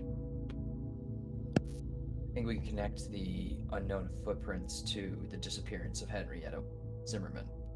There's non-human biological material left over in her apartment. I think that if we were to collect and match the scale, would match the claws and or nails, could probably provide a match for the footprints we found in the cemetery.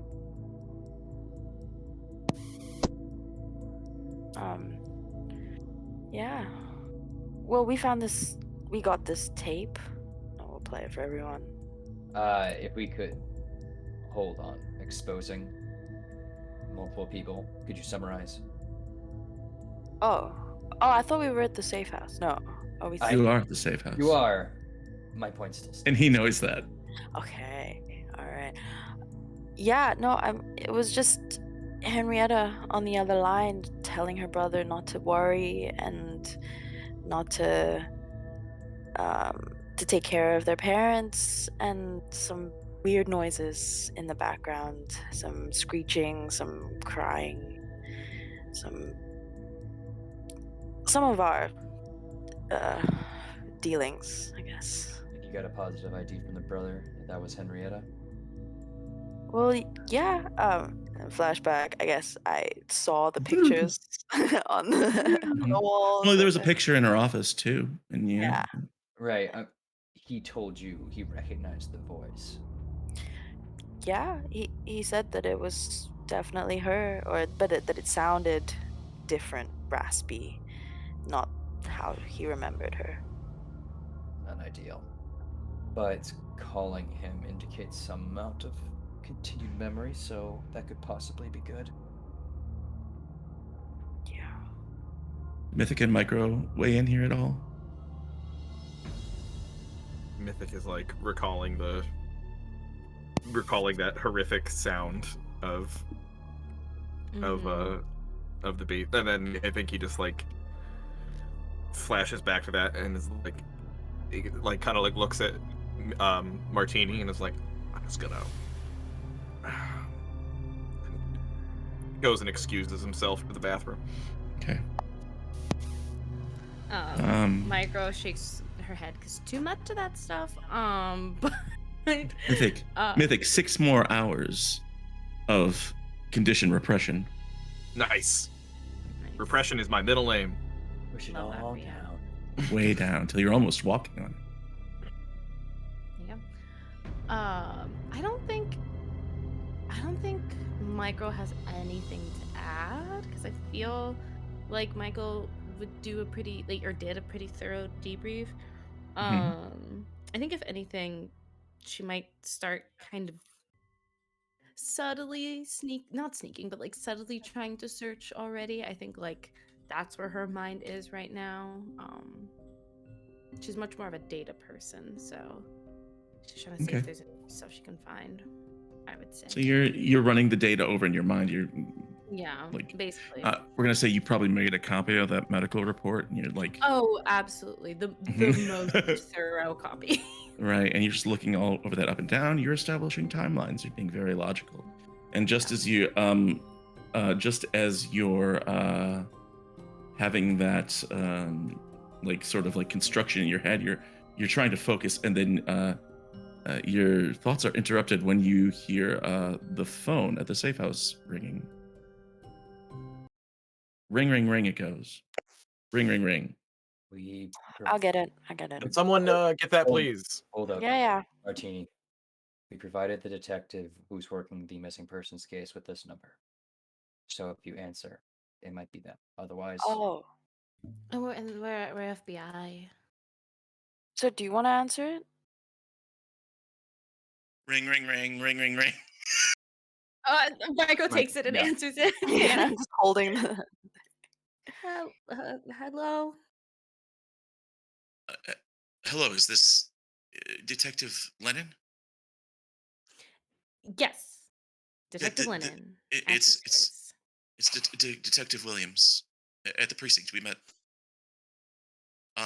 earlier. Something Oh yeah. good times. Listen, we just had something related to the case come in. What? So apparently last night, um, gosh, it was actually, technically it's this morning, about 5:40 this morning. Mm. Apparently somebody showed up at the Carmel home, rattled the front door a little bit, and then when the janitor came to the door, he slid something through the mail slot, an envelope, and janitor says that he waited for the higher ups to come in, and they opened it, and it was a check for the Zimmermans. It was dated the 29th, 2 days from now, and it was signed by Henrietta. And that's where we're going to take our break. So we are going to pause right there with a new little addition to our mystery, and then we'll be back with a thrilling conclusion of this two-parter as the group figures out what to do next. There was talk about going to her apartment. There was talk about other things, and we're going to wrap that up in a timely and efficient manner. And it'll be fantastic. Thank you, everyone, for watching. Thanks to our sponsors, Hero Forge and Epidemic Sound. All the sounds that I used, all the music is Epidemic Sound. That recording that I used for the phone call, some of those animal noises were Epidemic Sound as well. So I really appreciate those as well. The rest of those noises, meaning the part of Henrietta, was played by Flickerclad, who's a friend of mine who I play with on Red Dead Online, who is phenomenal. They are fantastic, and I appreciate them very much. So everybody, we're going to take a 10-minute break. We're going to get snacks and drinks and use the bathroom, and then we're going to come back here and see what happens as we bring this mission to a close. Stay right there. We'll be right back. Welcome back, everyone, to Delta Green M-Cell playing Henrietta. This is a shotgun scenario written by Dennis Detwiller, who is the creator of Delta Green, the co-creator, and we are having a lot of fun with it, and we're nearing a conclusion because the group has regrouped and figured out what they know. There's been some the missing persons report, and her apartment was a mess, and apparently there was a bunch of tissue left there that was maybe human and maybe not, and also her brother has a recording of her, and he called her. Well, she called him last night in the middle of the night. But then, just as we are catching everybody back up, you get a phone call, and it is the detective down at the precinct letting you know that somebody early this morning in the wee small hours went to the Carmel home, the home of Roger and Eileen Zimmerman, and handed off a check signed by Henrietta, dated 2 days from now, post-dated. That's all you know. So, Micro, you hear this on the phone, and the detective hangs up, and you've got that to process and report back to the group with.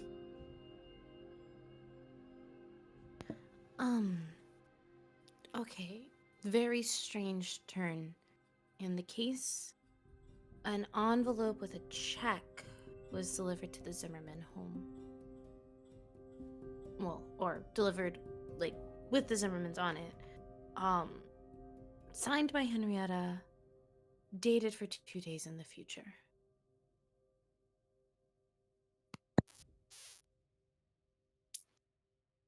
Mythic like emerges from the bathroom and is like, so you're saying it's a check from the future?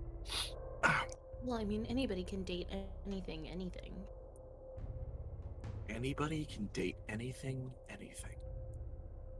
That is wow. That is very profound, Micro. Thank you for that. I'm gonna write that down. So, dust conductor's thoughts aside here, it seems more than likely that Henrietta's still alive. In what state, we're still trying to figure out. Alive and writing checks. That is. Seems like she's in a capable state. She phoned her brother, she wrote a check. All those could be done under duress, or she's planning to not be around. Why that is, we should figure out. She said something comes back to me now on the recording. She said she said she tried, or something of the sort. She tried her best. That's the word. Yes, she tried her best, I believe. She seemed to be in some distress. Perhaps she's. Oh, who knows? I mean, could be. Have we eliminated all the mundane explanations? Now, I am aware of the fact that in the background there was what sounded like a growling eldritch horror of some kind, and that certainly is weighing on my mind. But Will explain the fur and the claws. and the claws, yes, you're right. But Handler, I remember Yes. we talked about something about the life insurance or Yeah. something. Somebody, this set off an alarm with the missing persons investigation. Somebody called Mutual Financial and asked a bunch of questions specifically about Henrietta Zimmerman's life insurance policy. And I mean, all of you are smart enough to know that that means that they had her password, social security number, newer security questions.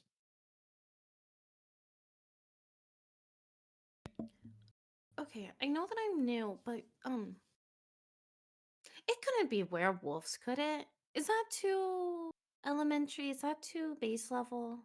that is very specific, and now you mention it, not entirely not borne out by the evidence. I like where your head's at, Micro. Going for the. Sometimes you got to see the forest through the trees. I kind of like what that's at. What do you think, Michael? Werewolves possible? Do you have any silver bullets in that gun? I found that silver doesn't quite work as impact material. That is disappointing to hear. That is a large part of my scholarship that now needs to be revised. But Larger point being, I think wherever we're going to be going, we should bring protection.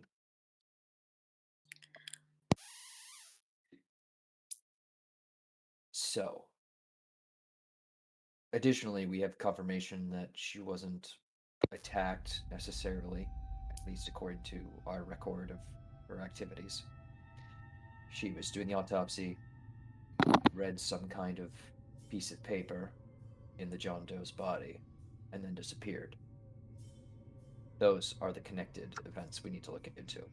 It might be at her apartment, and perhaps another group could quickly call in and check in on the Mount Carmel house or head up there. But it might be better to move as a larger group from this point on. So we have a saying in academia, which is that when you find an artifact out of a human body, it's good to read that and make sure that you know what's on it. Well, I think it goes something like, doing that clearly affected Miss Zimmerman, so perhaps we exercise some caution with your academia. I never exercise caution with my academia, Michael. You'll learn that about me. Unless Mystic, is there something that can stop people from getting taken over by this kind of power? From your knowledge? Cocaine Mythic- helps, I'll say. Michael's gonna chip it from the back 5-7. Mythic, make me an intelligence times 5 roll just to sort of search your memory banks to see what the likelihood of this happening is. Okay. So take your intelligence, multiply it by 5, roll under it. I'm smart as I have an smarty. 85. Yeah. I'm smart as shit. Pretty smart. You should just be able to click intelligence, it'll do it for you. Yeah, yeah. Yeah, okay, nailed it. 56. So. Yeah. If this is what you think it is, and it's starting to become clear that maybe that's the case, there's no coming back from this. Oh. And a good rule of thumb is if she's transforming into something else, there's no way to fix her. And the longer that time goes on, the more violent and savage and inhuman she will become.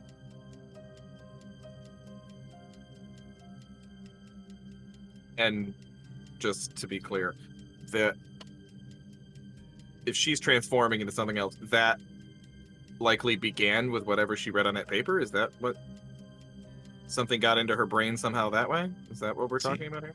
Seems like a pretty likely possibility.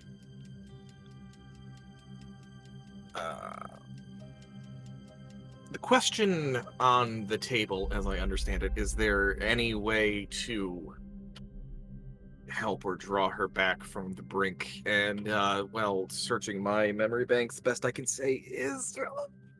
No, not at all. You are probably going to have to use that gun, Michael. I think we'll all have to use our guns. Assuming you have a gun.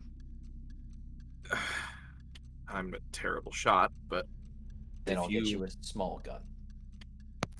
Well, that's just insulting. Then I anything. don't like being shot in the back. Then don't let me stand behind you. Oh, testy. Oh, Michael knows I'm just kidding. I would He- never dare kill a federal agent. I'm cracking open some beers just to try to settle the mood. Gonna grab a duffel bag and put it out.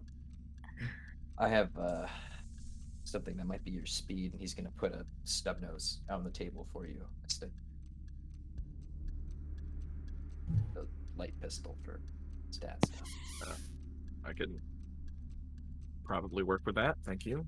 He just kind of tucks it in his jacket pocket.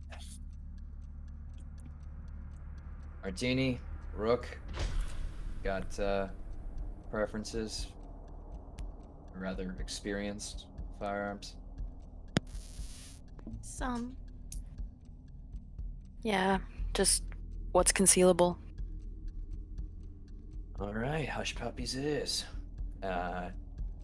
Pulls out 2 other similar pistols. Thank you. I just need to ask, based on what's likely to happen coming up, Martini, I'm sure you have. Michael, I get the feeling you have. Micro, I don't know. I just need to. Okay, how do I put this? Who among us? Raise your hand if you've killed someone before. Michael's just gonna pull a shotgun out and do a click back to make sure the chamber's empty. I'm just stretching. I'm going to take that as a yes and a yes from the two of you. Confession, also have as well. Micro. No, I don't really work in the Oh. field. We'll be with you on your first kill then. I don't like how excited you are. I No, don't it's- either. You The are. first is always, memorable, right? We should make it memorable. Oh, you are definitely going to kill me one day. You know, normally I'd be concerned about this job breaking people. Martini, I think you're already gone. Yeah, can't really break something that doesn't have any barriers, right? So we just go with the flow. She's also trying to get some knives and little trinkets that she's hidden around the safe house, strapping them. You Does watch Michael- Martini open vent grates and lift yeah. up floorboards and You know what? I will say, Micro, seeing all of this posing and posturing, will start loading up her gun, which, even though she has not killed somebody before, she does very efficiently, training. very properly. Yeah. I said she puts the bulletin backwards. She got an A. She got an A+ in guns. Yeah. Yeah. Yeah. The agents have to pass a firearms test, I assume. Yeah, I'm sure. Yeah, exactly. No. Yeah, I'll can just field strip a load mine pistol. up with shot, and then he's gonna take out and just quickly wrap some rosary beads around his hand. But he's gonna slide the shotgun into his long jacket, rather into a bag, kind of casual carrying bag, and put it over his shoulder. So I haven't Mythic hasn't been around when Michael has spouted any of his religious things yet, but he did just clock the rosary beads. Mm-hmm. And he's like, I knew it. I called it. Michael the Archangel. Nice one. Not really a deep cut, I wouldn't really say. That's not really a real deep reference into the mythology, but a good one, a solid one. Avenging Angel, that whole thing, Flaming Sword, love that for you. Am I reading you right here? Is it...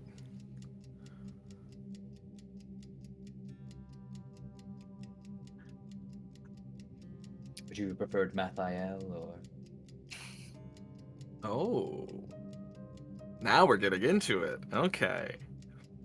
No, I think this is just the level that you operate at comfortably. I think Michael is good. I could have done Metatron, but, well, Transformers. You're much too terse to be the voice of God, my friend. And Transformers makes it quite difficult. Yes, that did sort of ruin that, didn't it? A shame. What's the deal? What's the deal, Michael? What's the deal? I must say, I have done a lot of these jobs, and I have never seen any rosary beads come out. So why? Why? What are you?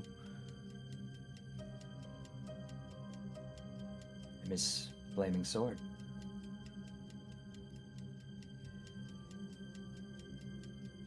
As far as I'm concerned, that's all I need to be. And I'm Did you- here. Did you choose this life or thrust upon you?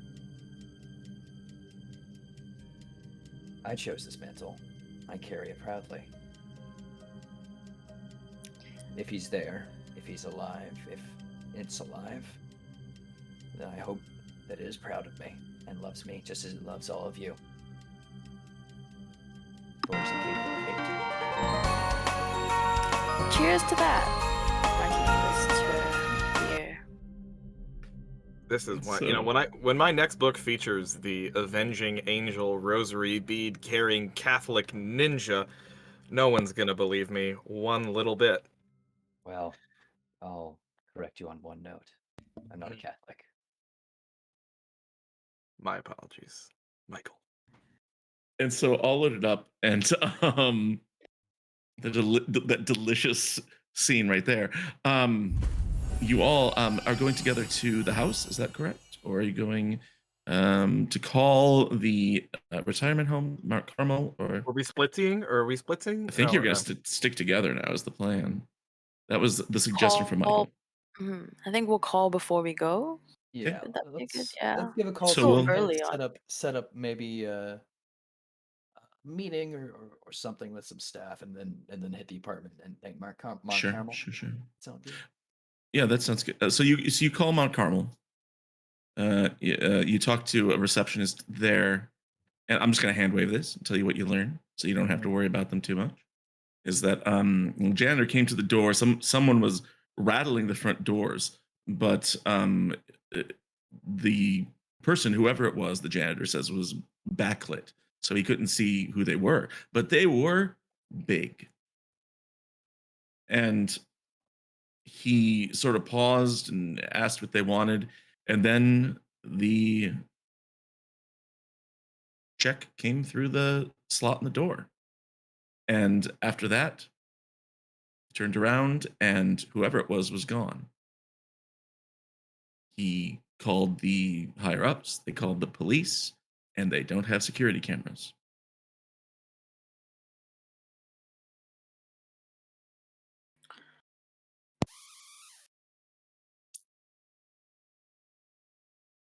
Do you have any questions to follow up with?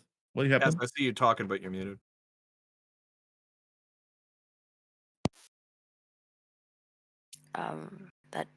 That no, I lost it. I'd like to ask into the state of the Zimmermans. Has anything changed as of late? Have they had Of Roger and any? Eileen? Yeah, have they had any recent episodes related Hmm. to persons? You get some ho-humming and hesitation at sharing personal information, but when you talk about investigating this, blah, blah, blah, eventually they come out and say, well, they've been in steady decline, but that's true of people with dementia and Alzheimer's, is that as time goes on, they get worse. And sometimes it's fast and sometimes it's slow, but no, there haven't been any um, remarkable events in their condition. Uh,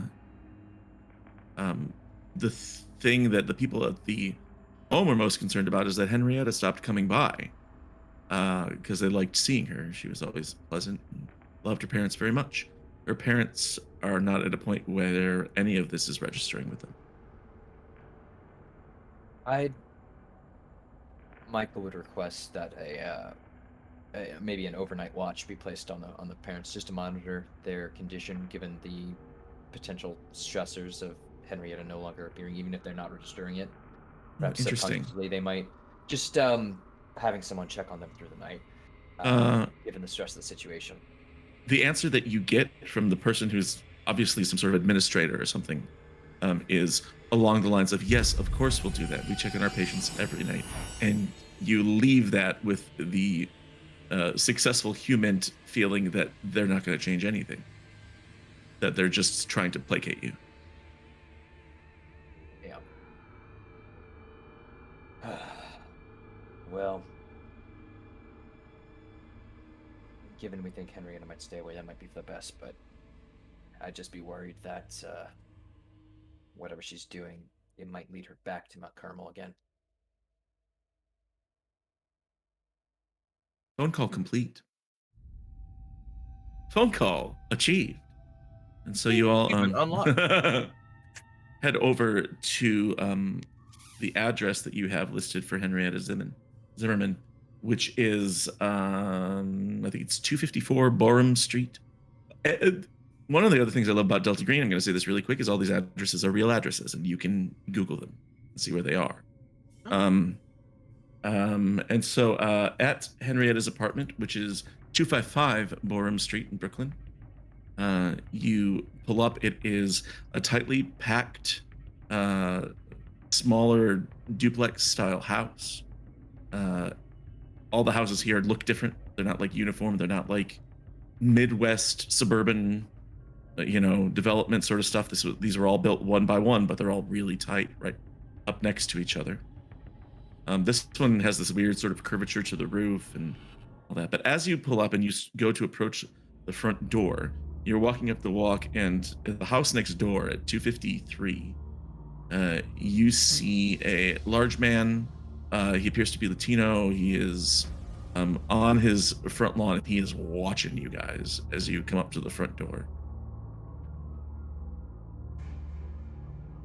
255 Borum Street is on sale on Zillow right now. It's $1.4 million, just in case you're curious. Only That's New York, 1.4 baby. million. Well, Christ. Someone's trying to sell it to get in with that Delta Green bump. Get that money. Delta Green real estate bump. Uh-huh. So we're being So mean this mugged man as we is- come up to this house? This man's watching you closely. It appears that he's just coming home.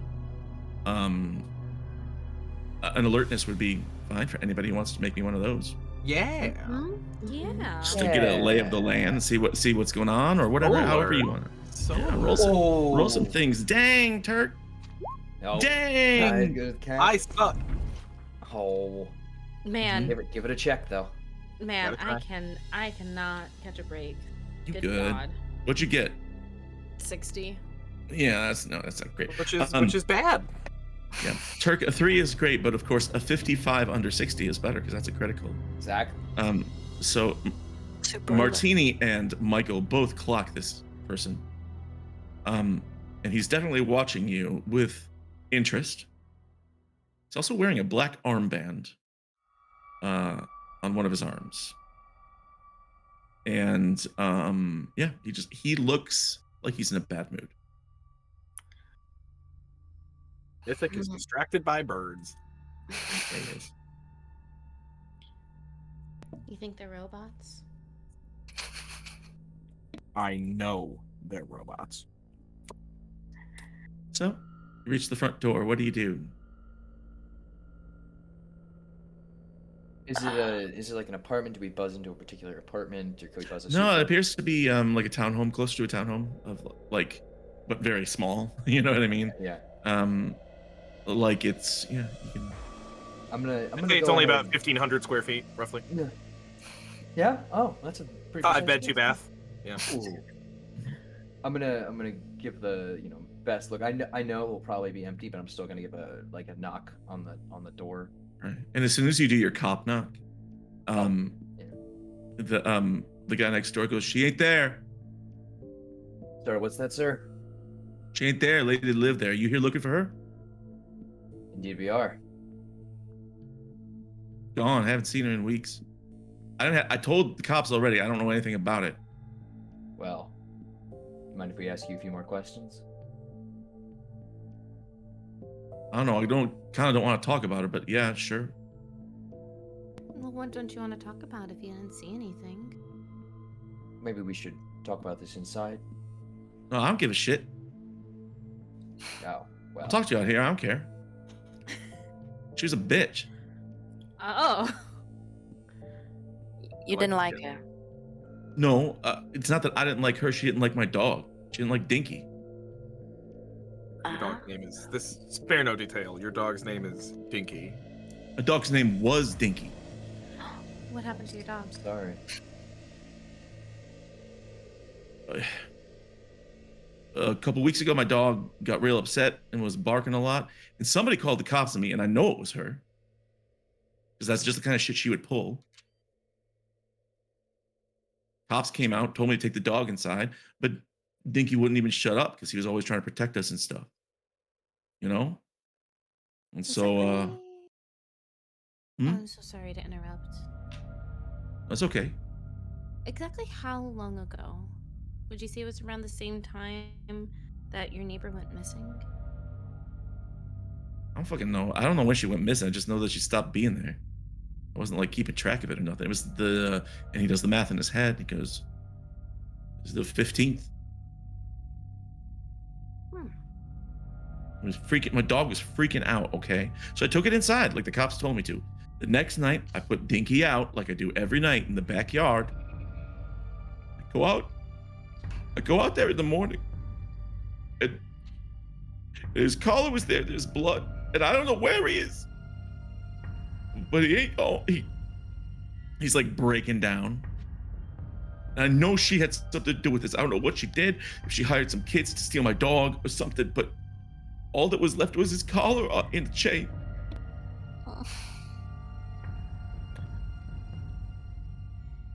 That must be really tough for you. Yeah, it's fucking tough. Mr. Ortiz. I know it's stressful. I myself love dogs. I've never had one, but I can see why you'd be frustrated about that.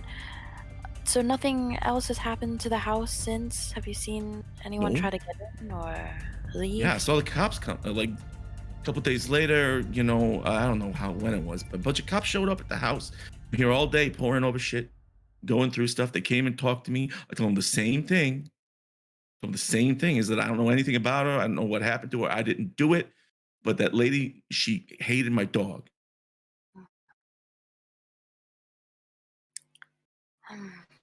Well, thank you for letting us know. Um, if there is anything else that you remember,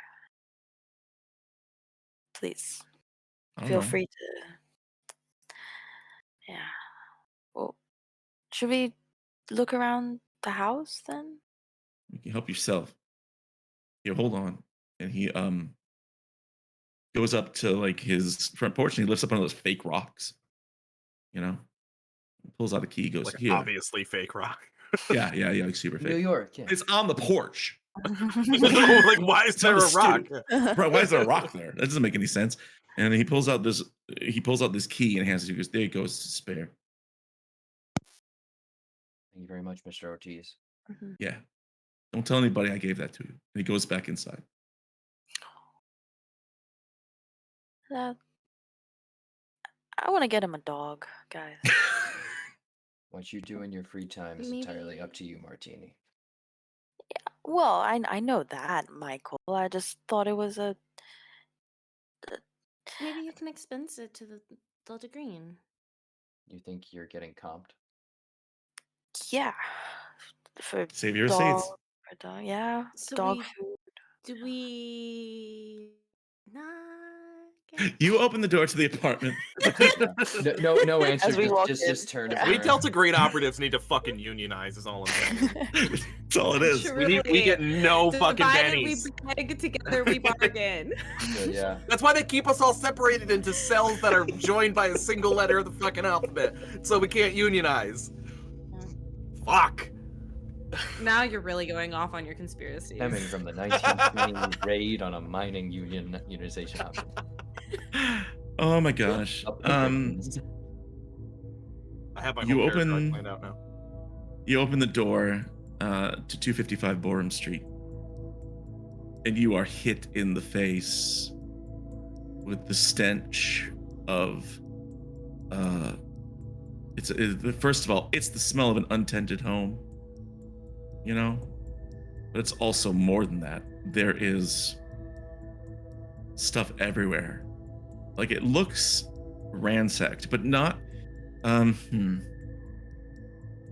gosh, this needs some sort of a check, you know what I mean? Like a forensics or something of that nature, where we're going to survey this scene here and see what we can pick up. A search would be okay too. But you're looking over this place and you're looking for certain things. How we do? I did a Dang. search, I got a 10, so I crushed it. Yep. Okay. Nice. Anybody else want to report your roles? I'll do a search Okay. as well. Just look around. Oh, Might as that's well. a thing. I'm not. Oh, Just, You're still thinking about the dog. just know I failed. Martini's thinking about the dog. Okay. Michael? Michael is less phased by the smell and probably isn't investigating it as much, and also kind of from his work with Mythic knows that they've got got a pretty clean feel. Sure. You all survey this, and a lot of you are distracted by just the mess inside this house. There are some normal things like dishes and overflowing trash cans and stuff like that. And then there are places where the furniture is broken, where there's like a stone fireplace in the sitting room, and like part of it is cracked, like something heavy, like slammed into it, right? But Mythic, you're the first one to pick this up. Is that like you've been places before where somebody obviously came here through here looking for something, right? Right, like looting the place. Yeah. Right. This place has not been looted. This looks like, just like people said, this looks like a bull in a china shop situation. It's wanton, Like wanton destruction. like something, yeah, like something that wasn't in control of itself to act civilized. Yeah. Something smashed this place up. Um, but nobody has been here, you don't think, for several days, weeks maybe. He like steps in and looks around and then kind of like steps in front of Michael and like puts a hand like does that like kind of like put a hand on your chest like out of my way and literally like sniffs the air like,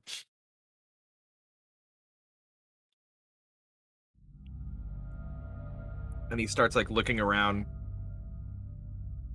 and he like goes over to the fireplace where it's cracked. Mm-hmm. No signs of struggle, no valuables still here. Like I'm guessing like electronics, they're probably broken, but like TV for this time They're period, either VCR, broken or they're askew or they're knocked over, but they weren't stolen is the thing. they weren't yeah. stolen. No. Definitely not a robbery. You are looking over all this stuff, and you come back to that crack in the brick fireplace.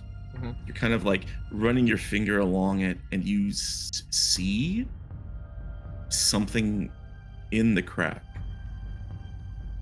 And so you like you grab, there's a pair of like, you run to the bathroom, grab a pair of tweezers, and like you stick the tweezers in there, and like pull it out, and it looks to be a human canine tooth. Somehow got lodged into this wall.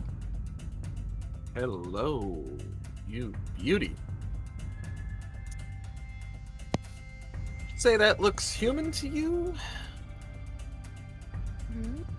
About Looks human. Hmm. You think that's Henrietta's? I think it used to be, yes. And that's pretty much how the rest of the investigation of the apartment goes.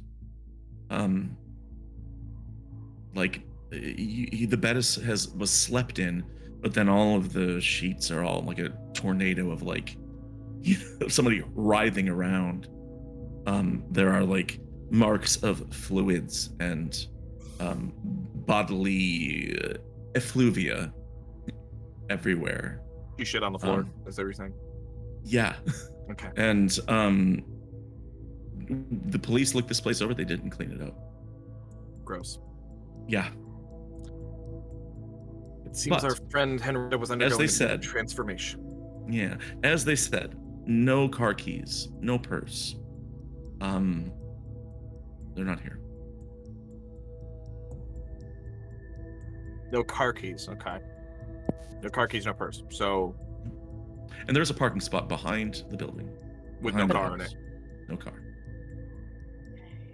So She we need to was find the car. changing, but she was still human enough to be able to drive, it seems. So, Could she control it, perhaps? You said there was no controlling it.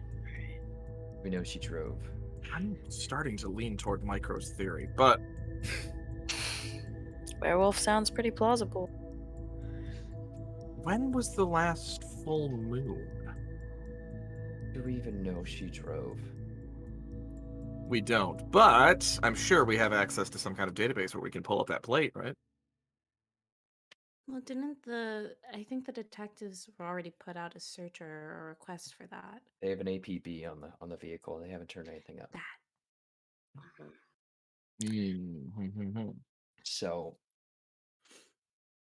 I doubt she drove. However, There's a phone on the wall. Mm. If you wanted to call and double check on that car info. Yeah, And call him up. I'll do that. Call the department. And you get the detective. We'll just make it real quick.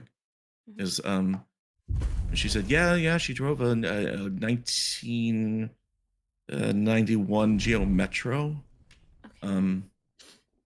red, and she gives you the license plate number, and she says, yeah, we put out an APB. Nobody's seen it. I mean, we were, going under the assumption that she left state or something like that. Hmm. But no sign of it. Thank you. Oh yeah, sure, no problem. And hangs up. Hmm. So no luck with that. GL Metro might be the saddest car ever made. That is just I will forever associate Geos with Ned Flanders. And yeah, well, there's this episode where it's a spoof on Terminator 2, and somebody's chasing them with like golf clubs, mini golf clubs, and they say, "Go faster!" And Ned says, "I can't. It's a Geo." And anyway, my aunt drove a Geo. They're just my first car was a depressing piece Geo. of shit of a car. Yeah. Oh wow. So it's getting late. You wrap things up at the apartment. You figure you got everything, and you should be turning in soon. Mythic. You are exhausted. Yeah, and the coke's worn off. For those of you just joining us, by the way, thanks, Girls Run These World. Thank you for the raid. We appreciate you so much. Thank you much. And also, just to bring you up to speed, we're investigating somebody transforming into a monster, and early in today's session, all 3 out of the 4 characters did cocaine. So that'll explain everything you need to know. Yep. You go back to Agent Martini's safe house, and grab some takeout on the way. Sit around swapping stories, and comparing things, but sooner or later, you just Mythic, your eyes won't stay open any longer, and you all settle in for a sleep. And then at 1:30 in the morning, the phone rings. Getting that? Okay. Martini comes stumbling out. Yeah, Others are yeah. sleeping. Others are sleeping in the living room on the couch on the floor. Michael's getting up a little bit groggy and slower. But... Hello. Yeah, is Agent Lennon or Fatone there? Yeah, that's what is it? What's up? Detective Daniels. Can I speak to one of them, please? Oh, yeah, okay. Fatome. Thank you. This is Fatone. It's Daniels. Sorry to wake you up. I just got woken up myself. We just got a word of a silent alarm going off at the medical examiner's office. You might want to get down there. We're on the way. Thank you very much. You should probably maybe set a perimeter on that. Not tight, just if you pick up the vehicle that you've been looking for, you might get a hit. Roll me a bureaucracy check. Is it bureaucracy? I don't As have you tried time to, for as you tried to bureaucracy. delegate. Ah, damn it! I don't got time for your bureaucracy. There's a life at stake. 23. No. I'm Agent Fatone, damn it! I want it my way. I love how She because goes- I work in academia, I am a master of bureaucracy. What is your bureaucracy score? Oh wait, no, sorry, I have a 40 bureaucracy. It's not as high as I thought. That's pretty good. That's not bad. But that is a failed roll, and she says, "I'll see what I can do, but no promises." Never is. And I'm just hang up. Awaken, sleepers. We've got the Lord's work to be done. Oh, you gotta be fucking kidding me, Michael. There's a break-in at her office. We need to move. Or would you rather lose your werewolf? Is it even a full moon? It's We'll not. find out when we get out there, Rook. And in fact, you do. as you all stumble out of the safe house apartment building. You look up, it's not a full moon. Well, no werewolf. Maybe it's the Tooth Fairy. Logical. That tracks. Yeah. That's just mythic. Martini, I'm gonna assume you don't have a car. No, I don't. Why Go would you? around. I'll get a taxi. Hopefully. Love the four of you cramming into a taxi. Trying to hide the fact that I have a weapon. Yeah, maybe it's a minivan taxi. Maybe it's one of those. Maybe you get into the cash cab. Yeah. That's the whole rest of the episode. Worst time for that happens. But you, God, remember that show? Anyways, you, Yeah. That was my dream. I to be on loved Batman, that show. dude. Oh man, Ben Yeah. Bailey. Whatever happened to him? Man. Well, right now he's driving you to the medical examiner's Going office. It is in fact Yeah. Ben Bailey driving us to the Emmy's office. Yeah. Takes you there. It's the same place that you visited before. You get out, and lights are all on. There are cops coming and going. You go inside. Here's what you find. A couple of security guards are sort of sitting on a bench, talking with these officers. They look to be uniformed officers, and they look like these two security guys. They're obviously security guards. They've got like this sort of like uniform going on, but it looks like they've been roughed up quite a bit. They're covered in bruises and some blood. One of them it has like this big like scratch across its chest, and they're just sort of sitting there as you enter. Cops are looking it over. One of the cops approaches all of you, says, "Nothing. Well, folks, we're what do you investigating a crime scene here? We can't have." Flash the Easy. bed. Yeah, flash the bed. I'm Agent Torque. This is Agent Dolans, Nesmith, and Jones. Love you so much. He's just Mythic is like, why do I have to remember all these fucking names? Can we just pick a couple and stick with them? And he goes, "Oh, yeah, here you come, walking down the street. All right, no, come on in." And he lets Hey, you. we're the Fennies. Do you want to talk to these guys, or do you want to overhear their conversation, or do you want to go looking elsewhere?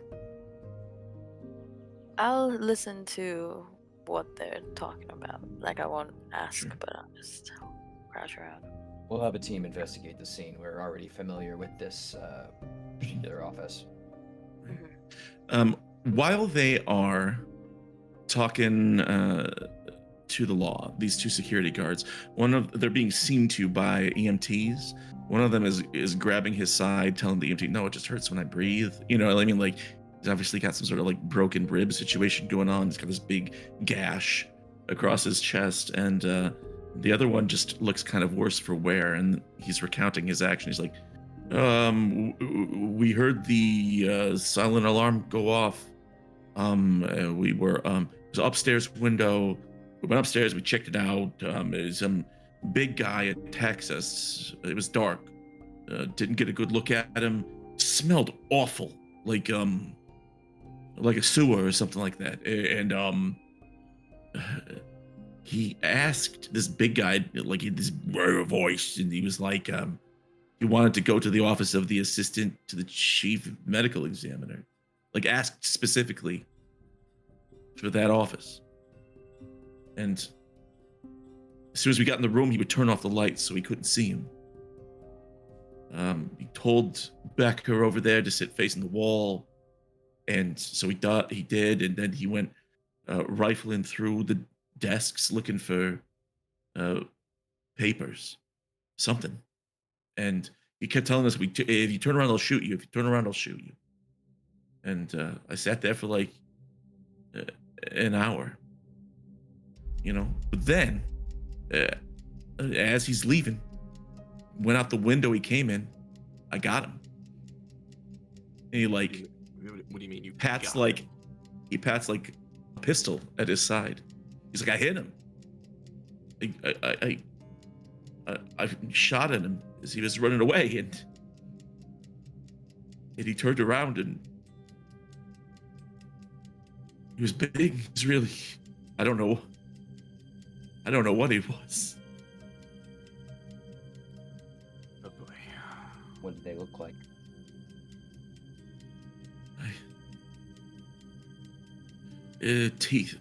Teeth sticking out of his mouth. Sharp, big, yellow teeth. Like, this gray skin. His legs were like, I don't know, like kangaroo legs. Like, they were real big and muscular and kind of like bent at a weird angle. And That's- then Unless What? there's any other important identifiers, you don't need to put yourself through it again. I'm just. Michael is just very aware of the, there's other people there. Yeah. Who else got a good At- look at it? Mostly just me. He kept himself covered up like a trench coat up until I got him. When I hit him, he dropped it and just jumped out the window. This is very important, and I want you to listen to me very carefully here. Uh-huh. And I'm going to ask you one more time. Did anyone else get a good look at what you saw, or was it just you? Security camera in the parking lot might have picked something up. But no, just me. We're going to need to see that security footage. Smash At the same time, he's like marking that guy like, you're going to die. You've mentally marking this guy for death, but yeah. Maybe just give him a stint in the loony bin. Maybe. Discredit. But here's what you We see have as neuralizers in this. Yeah, I mean, we need neuralizers. we do a Hey, smash can you cut look to into the light. we do the smash cut to the four of you sitting around the same wheeled substitute teacher VHS cart. Oh, yes. That that you used the last time you were here watching the surveillance footage. And it shows a parking lot, and in the parking lot there are two vehicles. There is a minivan with the hubcaps missing. It's an Astro van. Nice. And then parked a few spots away from it is a Geo Metro. And you're watching these cars just sit there when all of a sudden a huge figure drops from the second story of the building on top of the minivan and crushes it. Oh. It jumps off, gets into the Geo Metro, and drives away. APP means shit these days, looks like. Does Press it to get shrink inside. at all to get into the Geo Yeah. Metro? No. It looks like it's somewhere around 6.5 to 7 feet tall. Oh, okay. It fills It's- up that geometry. It fills it up. But it's not like it's like 13 feet tall. No, it's like within human size, but Right, a right, big right, right. fucking human. Yeah. Big human. And Driving you the do Yaris, note some things about the appearance that confirm what the security guard told you. No trench coat now. Gray skin with horrifically muscular thigh muscles and those legs that are just sort of like always bent. The arms also seem exceptionally long and end in these huge claws. And the mouth protrudes in these yellow, sharp, fang-like teeth. And Mythic, Oh yeah, sorry, go ahead. I was about to ask a question, but I think you're about to tell me. well, about you know that this is a ghoul. that. Also, is it missing a tooth? It is not. And in fact, the human tooth you found would not match any of these teeth. Well, that's interesting. Fingernails seem to be about 6 inches long. The face juts forward horribly. I would like to search my mind palace for information about ghouls. Sure. What, This would what, be. Yeah, go ahead. No, I feel like Mystic's like mind palace is just as like disorganized as his desk. It's a fucking nightmare. It's like someone assumes like I'm gonna go and like someone else is going to their mind palace, an array of books or something, and it's just like just notes all over Fuck, the I place. know I left it here somewhere. Yeah. Son of Uh-huh. a bitch. It looks like Henrietta's apartment in Mythic's mind It's palace. just trashed. Yeah. Uh-huh. In a cult roll for that? That would be an unknown roll. Oh. Which Or unnatural? Unnatural? Unnatural. Yeah. Because you took a character option called Things Man Was Not Meant to Know. You have a little bit in. I have a 10 in that, yeah. Mm-hmm. Well, let's hope I get lucky. I didn't get lucky. Okay. Roll me a sanity check then while you're at it. Oh, great. Should we all make those? Yeah, I think all of you should make a Yeah. sanity check against the unnatural. Yeah, that's a failure. That's a failure. Hey, 26 for 60, success. Nice. Oh, shit. Okay, guys, showing me up. Why not? I'm gonna fucking scream. I'm gonna fucking scream. I'm gonna fucking scream. Nice. My dice was cocked, and I went to grab it, and fell. Fell right onto place, and that place is 72. Oh, what? 72. Ew. Oh. Out of what? How is Castle? Your sanity is lower than mine. How the fuck did that happen? Yeah, so I'm quickly, I was like, oh well, Martine's really like gung ho with everything, and then I realized Martine's fucking insane. Yeah. Oh yeah. That's probably. That checks out. Okay. Well, speaking of insanity, which we use as a mechanic here, we know that insanity is a real thing that we take serious. This is fictional insanity. Speaking of insanity, those of you who succeeded take 1 point of sanity damage Oh, that's not good. on seeing this thing. Those of you who failed take 3 points Cool. It's cool. of All sanity damage. No critical failures, right? No. That would be worse. So you see this thing, this ghoul in the flesh. You're the only ones watching this tape. As far as you know, nobody else has watched it because it was still in the security room when you got here. Still in the recorder. Once we've seen it, I guess we'll rewind and see what we can, and we're taking the tape, right? Yeah, we're definitely taking the tape. We don't have to be kind and rewind here. We are kind. Okay. He's not getting a rewatch. Tape. It's the weirdest blockbuster I've ever been in. There's where you are. The other thing that you see by looking around is you go to the place, the office. It wasn't her office. It was a different one, like the main office of the medical examiner. And one of the police on scene takes you to the place where she was rifling through papers. And what I'm going to need is, gosh, what kind of a roll do I need here?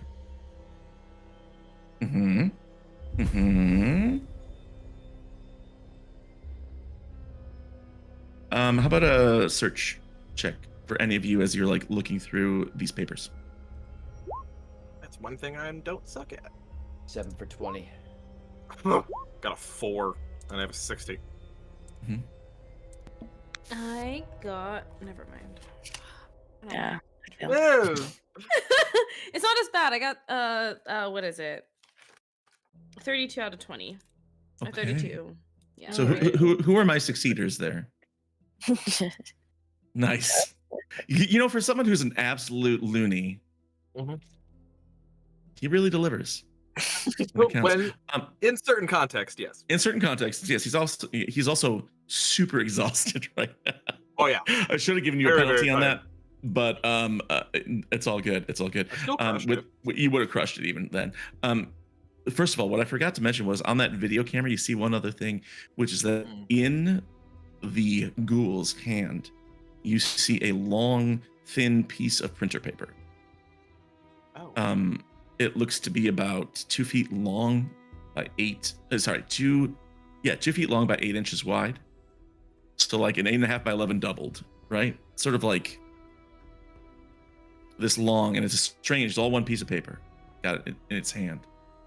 And as you start looking through the office that it was looking through, you only find one thing that matches that size of paper, and those are intake lists for the office. It's the intake list. You find the one from 2 weeks ago and 3 weeks ago. You do not find the intake list from the past week. Meaning dead bodies. Yes, right. That's what I figured. Yeah. Yeah. Is it like one of those like long reels that comes off like a dot matrix printer? Like one Yep. of those? Yeah. Okay. So she took off with the intake list.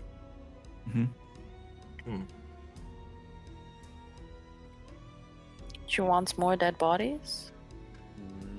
Or she's covered in her own tracks. That sounds more accurate. Strange though. She's seemingly gone feral and can't even contain herself enough to destroy or to help herself from destroying her own apartment. Or it sounds like, may he rest in peace, killing a dog.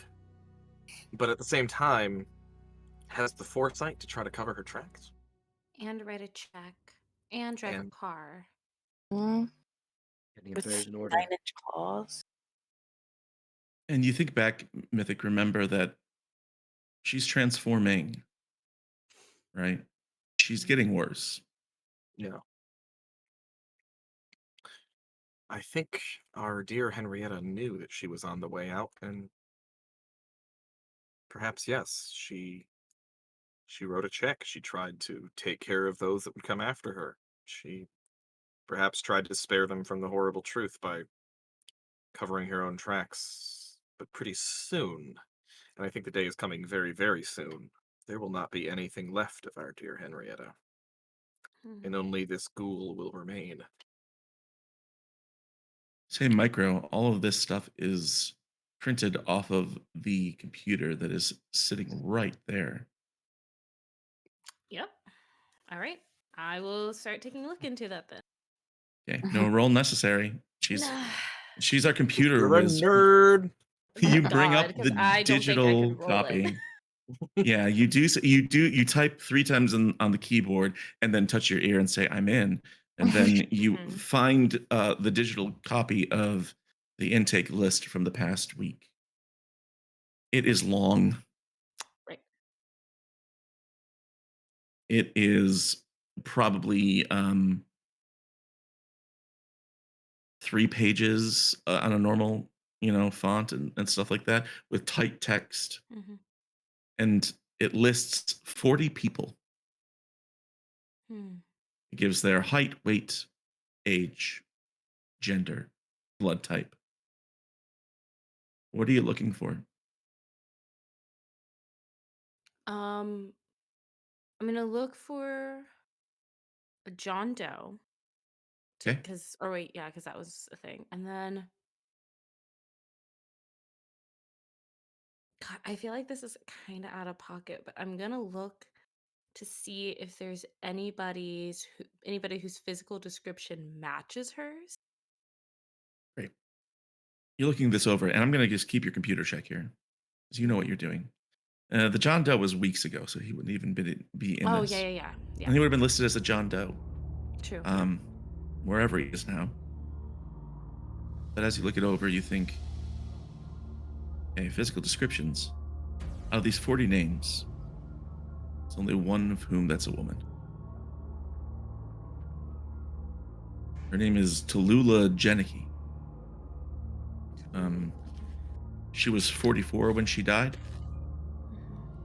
She's 5'4", which is about the same height that Henrietta was. Mhm. Has the same blood type. And she's scheduled to be buried on the 1st of November. Currently, she's being held at the Sutton Funeral Parlor in Williamsburg. The Sutton? Sutton. Sutton. Oh, like the actress. Yeah, in Williamsburg, Brooklyn. Okay.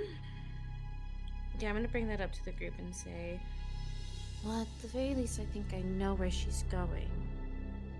You need a body. Well, you need something to prove death for a life insurance claim to pay out. So I think we need to go to Williamsburg.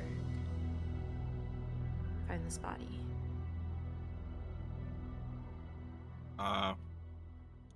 Williamsburg pre-hipsters. What a time. 1994. We Good got in. music. Yeah. Hipster. Yeah, please go ahead. Sorry to interrupt with hipster talk. No, you're all good. Yeah, no, I think I just bring all that information and I'm just like pointing out the stuff. I think this is what she's going to do. She's trying to cover her tracks. And she's trying to take care of everybody. This is probably her next move. Then we should get there first. Try to set up something, catch, kill. Stake the place out. We might be catching it in progress. We should be ready for that. True. Either way, we have our pillar of fire. I don't know how I didn't notice the religious thing earlier. Honestly, now it's all out there, I just don't know how I didn't pick up on it before. It's been a busy couple of days. That's true. As a professor of mythology, I feel ashamed of myself, though. So, are you going to Williamsburg right now? Yeah. Yeah. Hell yeah. Okay. I'm gonna add this here. Out of all of you, Mythic, you're rough. I mean, you didn't get your 8 hours. You got 3, maybe. You were on a bender all day yesterday. Mm-hmm. We're gonna put a negative 20 on your attempts going forward. Okay. As the last of the cocaine has left your system. Are you saying Are you saying do more cocaine? Is that the message that my GM is sending to me right now? Just do Listen, more cocaine. we here at the Lost Caravan do not Look, we've had a lot of encourage. fun. Listen, we've had a lot of fun today. Don't use drugs, but Winners sometimes don't use drugs. But Colin's characters do. You get into a cab, or what do you want to do? You want to have one of the cops drive you over? Or? if we could get, Police. Police escort? Brigade? No, brigade. it might be too flashy if we don't. Motorcade? No, we should probably take a cab. Yeah, we want to Or be there take a cab. undetected so that she comes. True. Okay. Okay. I think Mythic is like straight up like falling asleep in the back of his cab. Like he's Uh-huh. crashing hard. Yeah. While Mythic sleeps, the rest of you see the smoke from the fire at the funeral parlor before you arrive.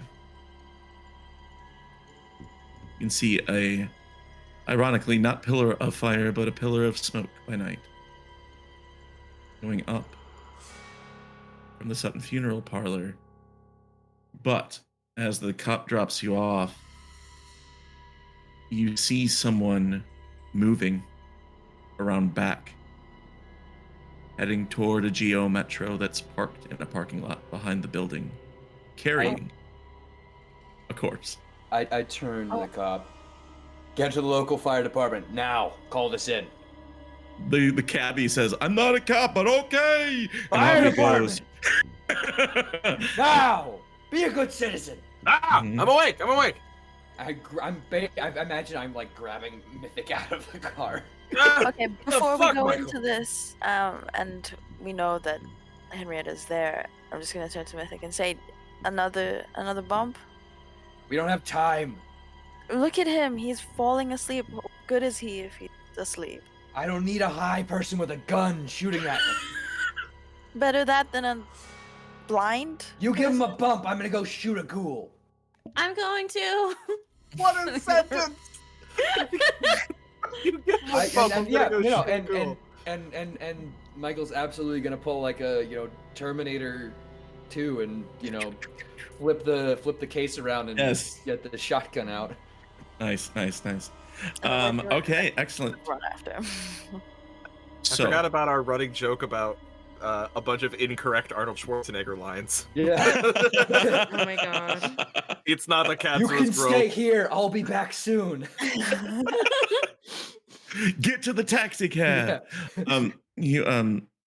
So Michael, you peer down this driveway that runs alongside the building, and there is this shape which has now noticed you, standing next to a 1988 Geo Metro with what appears to be a unclothed corpse hanging over its shoulder. It regards you now. How do you approach it? Henrietta Zimmerman. Its posture changes. If you still go by that name, I'd like to have a word.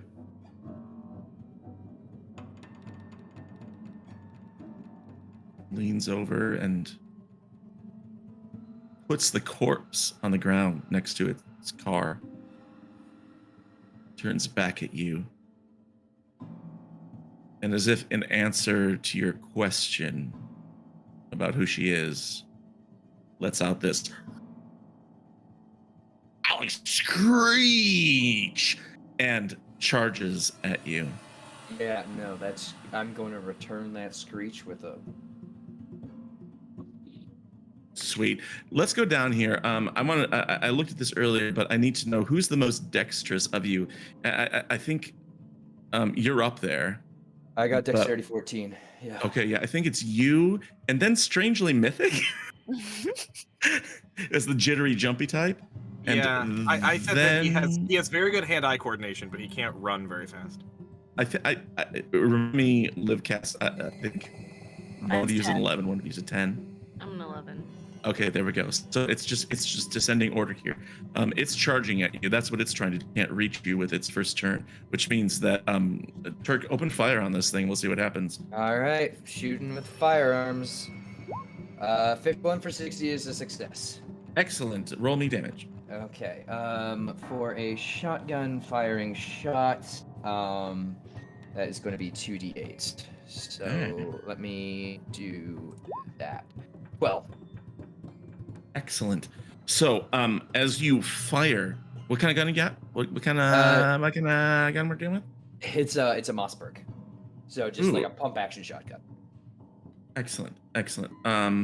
You take this pump action and you just boom, lets out this huge echo down the tight driveway here, echoing off of the walls of these buildings, and you see some of the buckshot like bounce off of the rubbery skin, and in some places it penetrates, and you see that sort of thickish yellowy black blood start oozing out of those holes. How much damage did you roll? Was it 12?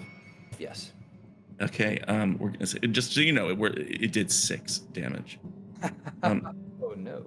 Yeah, and it keeps on coming. Mythic, you finally just came to, and you see this ghoul charging at Michael. You see him fire off one round, but then it keeps coming.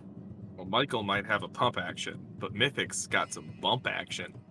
Hey! 'Cause No he did penalty. coke. Yep.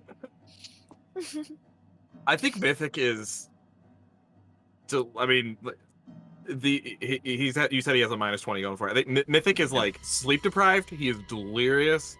He has had way too much. I don't think Mythic normally does coke. So I think he's had like.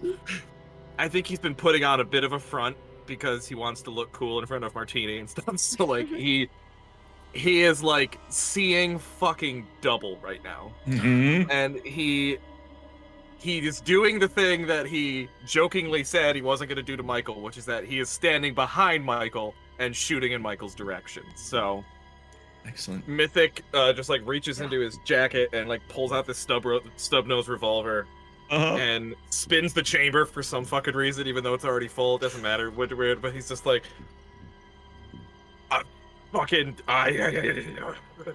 that thing is gonna kill. I need to shoot that thing right there.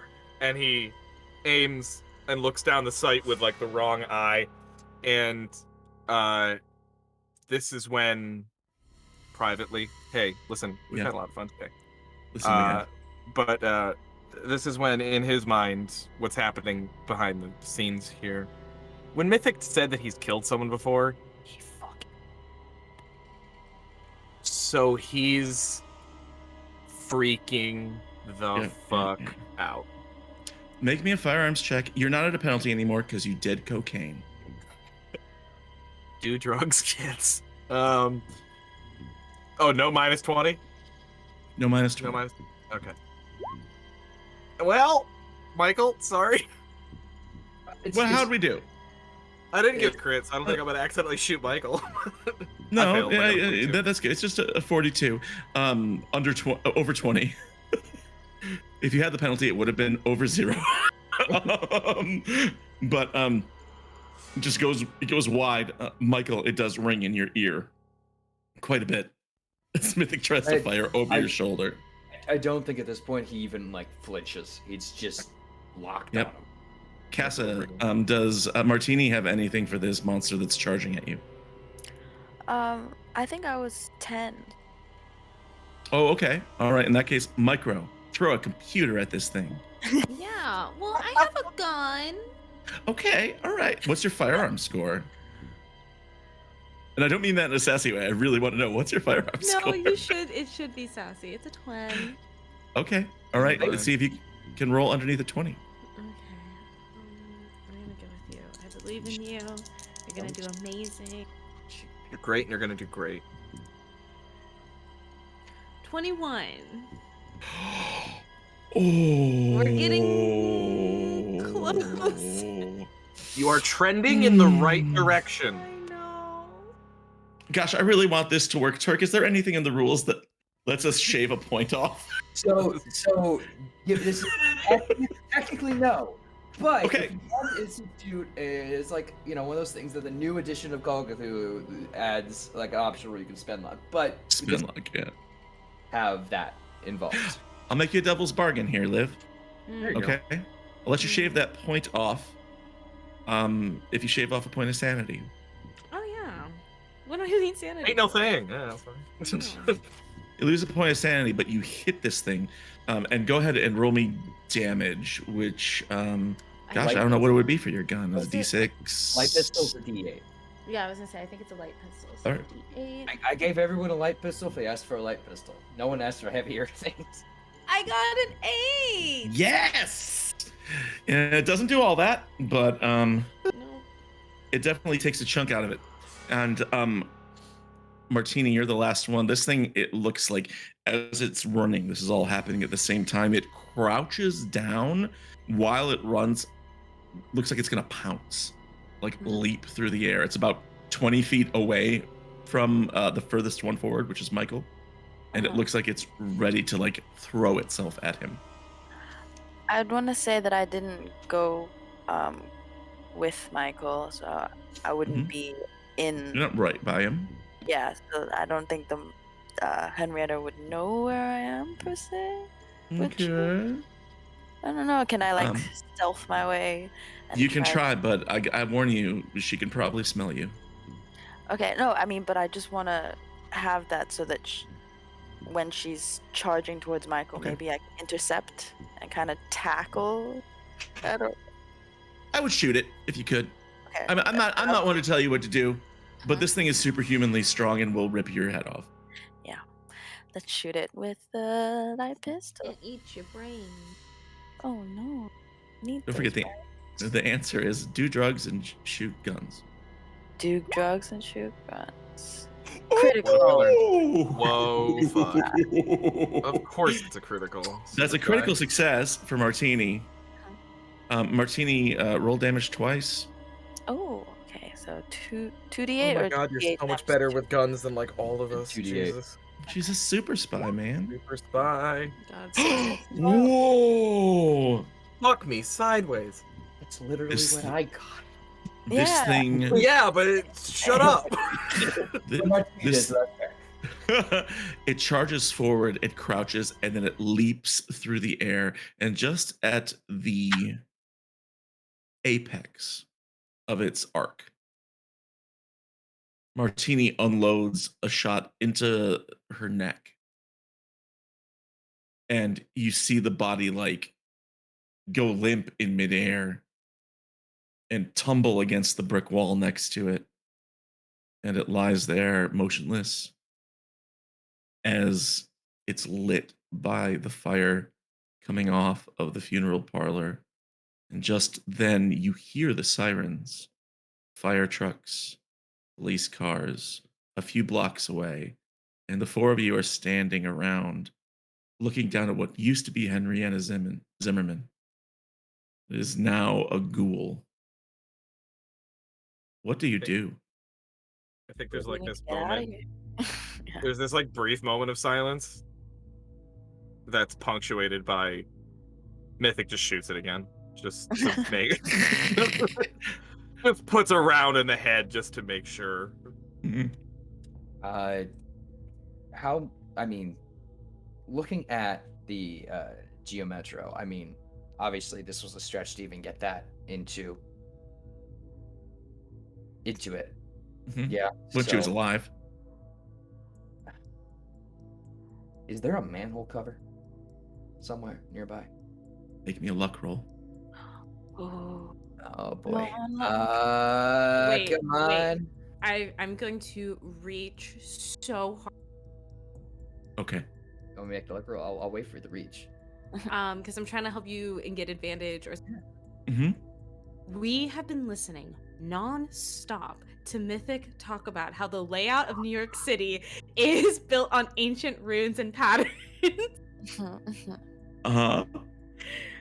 Would that not extend to manholes in the way that this? Absolutely. I'll give you a plus 10 to that luck roll. Ooh. So roll under 60 with Mythic's All right. batshit theory. 13 out of 60. All right. All right. I love the idea that you calculated like, wait a minute, Nordic runes. There's one right over there. That's right. That's right. The Son of a student bitch, has she was right. the student has become the Goldblum, and there is one right there. There is a sewer cover right there. Yeah. Michael is going to just like grab this thing, like by the whatever loose Mhm. bits, like arm and head. By the bits. Yeah. Yeah, and just start dragging it. Get the manhole cover open. Okay. With all of you together, that's no problem. You work together, pry it off. And I'm just putting the body down there. Okay. And it falls, and you hear it splash. Set it back. We gotta move. We'll pick it up later. Where do you go? You just clear the scene. I think we gotta get some distance between us and here, and then we can get a taxi. Wait, no. We can navigate through the sewer. I'm not going in a sewer. I'm gonna put my foot.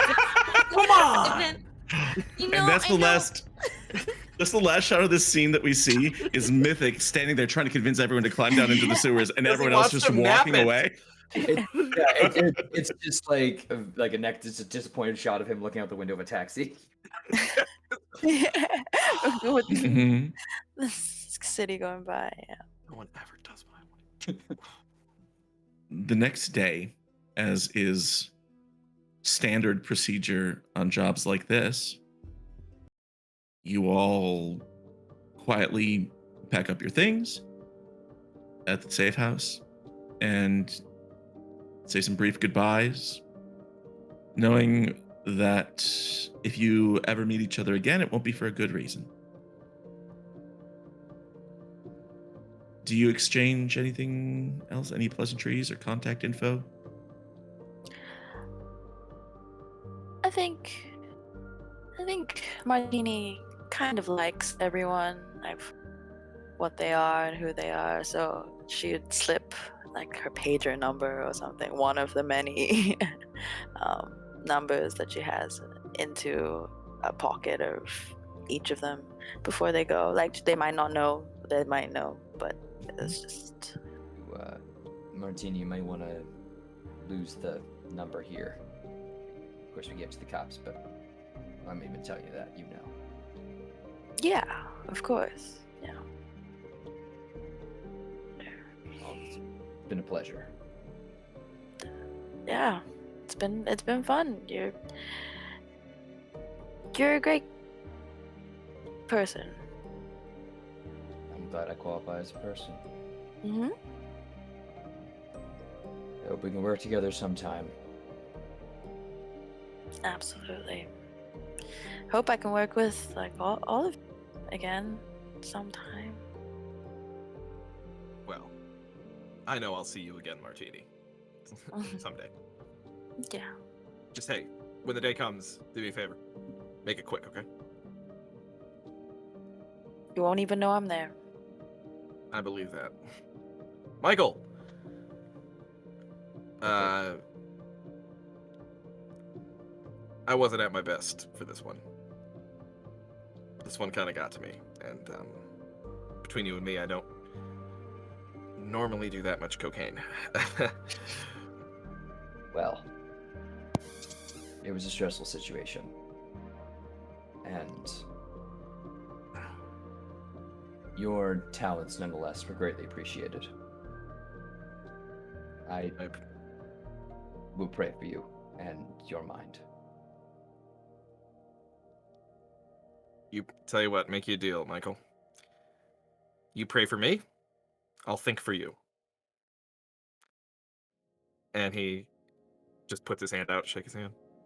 Yeah, he'll get like the littlest bit of a smile out of Michael for that. I can do that. You're a hell of a good agent, Michael. And I think you'll be one too someday. Take care of yourself. I'd say the same to you, but, well, water, bucket on a house fire. Micro, I have had the pleasure of working with a lot of agents, and you are on your track to becoming a great one. I hope you keep up with everything you're doing. You know, I know I'm not that great with tech, but I hear it's gonna take over the world in the future. Oh, yeah, no, if you don't already know how to use different operating systems, you absolutely should. I personally am a really big fan of Windows, but I think that there's a lot of mileage that Linux potentially get. And there's also some team down in California that really think that they're onto something. All they've really mastered is California. So we really will have to wait and see. But there are so many different opportunities and options, and the way that the internet can really connect people is amazing. Yeah, all of that and more. Your mind continues to You know, amaze. one of these days, we're not even going to need pagers. Mark my words. That'll be the fucking day. I wish I didn't need it, but yeah, if anyone can come up with something better, it's gonna be the new generation. It's gonna be you, right? So yeah, it was great working with you. I hope to see great things come from you in the future, and take care of yourself and just be more confident. Really, it It's helps. just really hard to be confident in a job like this. This is. How come? You don't like what you're doing, or? No, it's terrifying. Like, I always thought that maybe movies and stories could be true, but then you get thrown into this and it's like another world. Yeah, it's pretty crazy, but it's also kind of wondrous. I don't know if that's just. I'm gonna look over at Michael to try to get a read on Michael. It's like they've established that a couple fries short of a Happy Meal, but I don't know if this might be the first time Micro is catching on to that. Michael's not well. Yeah, Michael is just kind of like waiting his turn, kind of respectfully, but we'll give you like a look. Yeah. Kind of. Oh, wondrous. Right. This is stuff that happens in movies and fairy tales, and we get to deal with it, right? And if if we're to have armor, I feel like confidence is the best thing to have. So yeah, just that's my little bit of advice from one agent to another. Okay, I'll try. You'll do well. Good luck. Can I suggest that Mythic and Micro end up at the same boarding gate at the airport? Okay, Oh, yeah. that's a fun idea. Okay. Because they never sorry, really Ma- got the scene.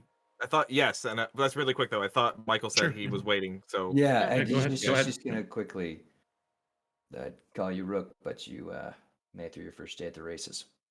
So now you're one of us. Damned few. Watch, the next time we're on a mission, I'm gonna be like such a good shot. Shooting ranges are a low-term investment that can definitely improve your skills. If you need some pointers, there's also plenty of people there. In the meantime, this job, it's not easy. It's tough as all hell. And as you know. Well, talk to the both of them and they'll know too. Point being,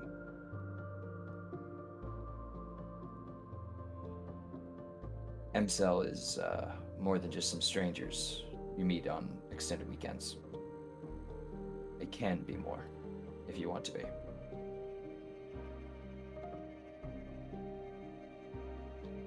I'm not going to proselyte. I'm not going to proselytize to you, but if you need to talk, and he'll offer out a small card. Oh, yeah, I'll take it. It's a burner, of course, so, you know. Right. If someone answers and they're speaking Portuguese, well, it's not my fault. Okay. Good luck. Entiendo español, pero... I mean... Yeah, well, you get close with that, but... My point being, don't let this grind you down. Humanity's worth it. And your humanity. Right. So somehow, as if they were two people that said goodbye to each other, then ended up walking in the same direction, Mythic and Micro That's are on the same flight so awkward always. back to Chicago, and wind up at the boarding gate together. Take me there. I'm muting my microphone. Take me away. is Micro the kind of person who'd read a book at an airport? Yes, absolutely. It's, if not a book, some sort of like magazine, latest news, da da da. So like you're sitting reading, and you suddenly realize like it's like looking out over the top of your magazine that there's just standing like awkwardly close.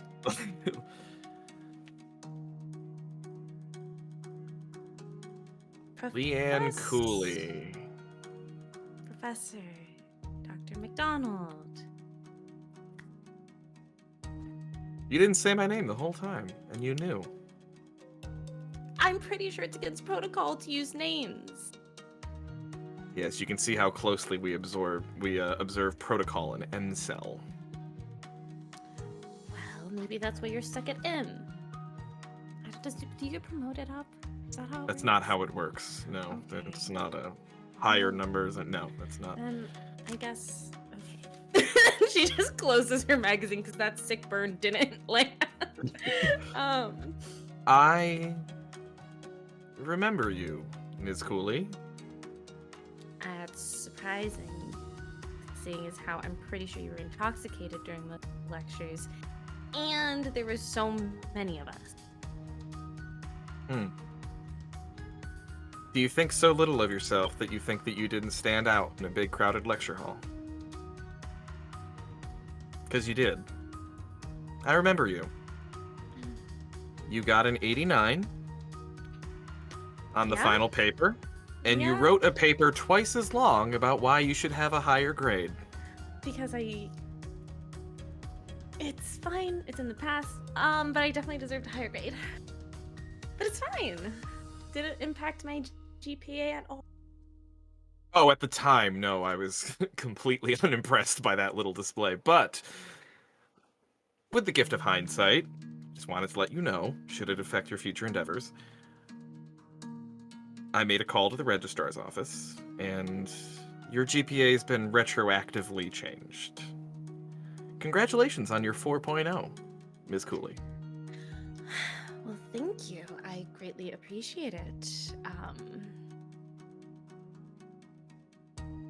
They don't seem to care as much at the DEA office, but I will definitely keep it in mind if I ever make a change.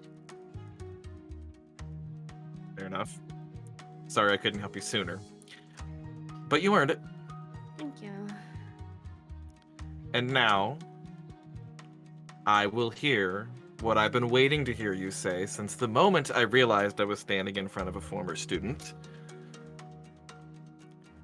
I was right about everything. That, actually I was gonna ask you how much of your yearly books, self-publishing books that nobody buys. Those numbers are not public, nor will they be, but... Congratulations, you've made it into the next volume. I'm looking for a title, by the way, for it. Do you have anything in mind? No. I go back to reading my book. I guess when Micro's doing work, she's quite sassy, but anyway. She's more confident, she's less stressed. So we fade out on Micro reading and Mythic falling asleep in those super uncomfortable boarding gate chairs at airports. And we cut away to a diner somewhere, some small roadside place. And sitting at one table, eating a big old cheeseburger, is the man you all knew as Agent Muffaletta, your original handler for the case.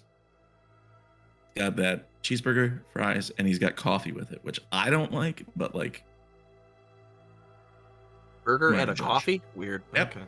It's lunch. It is lunch.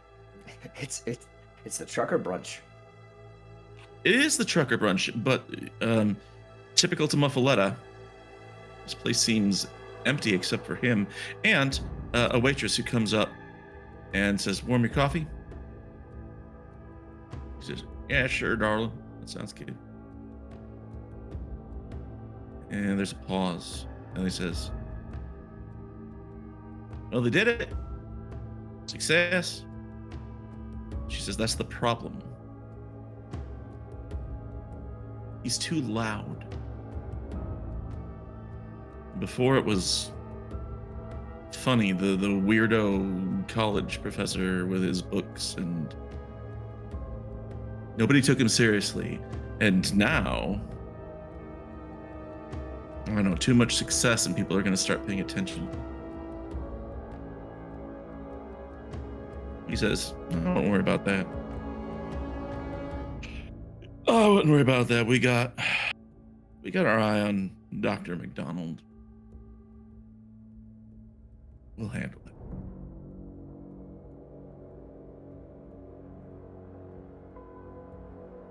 And that's where we're gonna end our two-shot of Delta Green. Oh man. Hey everybody in chat, thank you so much for coming by. Girls Who Run These Worlds, thank you for rating us and coming by to say hi. We had such a great time with this. What I'm going to do is for the next half an hour, I'm going to sit with the cast and I'm going to like read them all the stuff that is just packed into this adventure as like possible things that could happen. Other details, people that they never met, and just sort of expose them to that. But we are going to go over some stuff that is just not fit for stream because it's too sensitive. But what a cast! thank you, Lost Caravan, for hosting. Thank you to our sponsors, Hero Forge and Epidemic Sound, who help sponsor this music, this lovely music that we're hearing in our ears right now.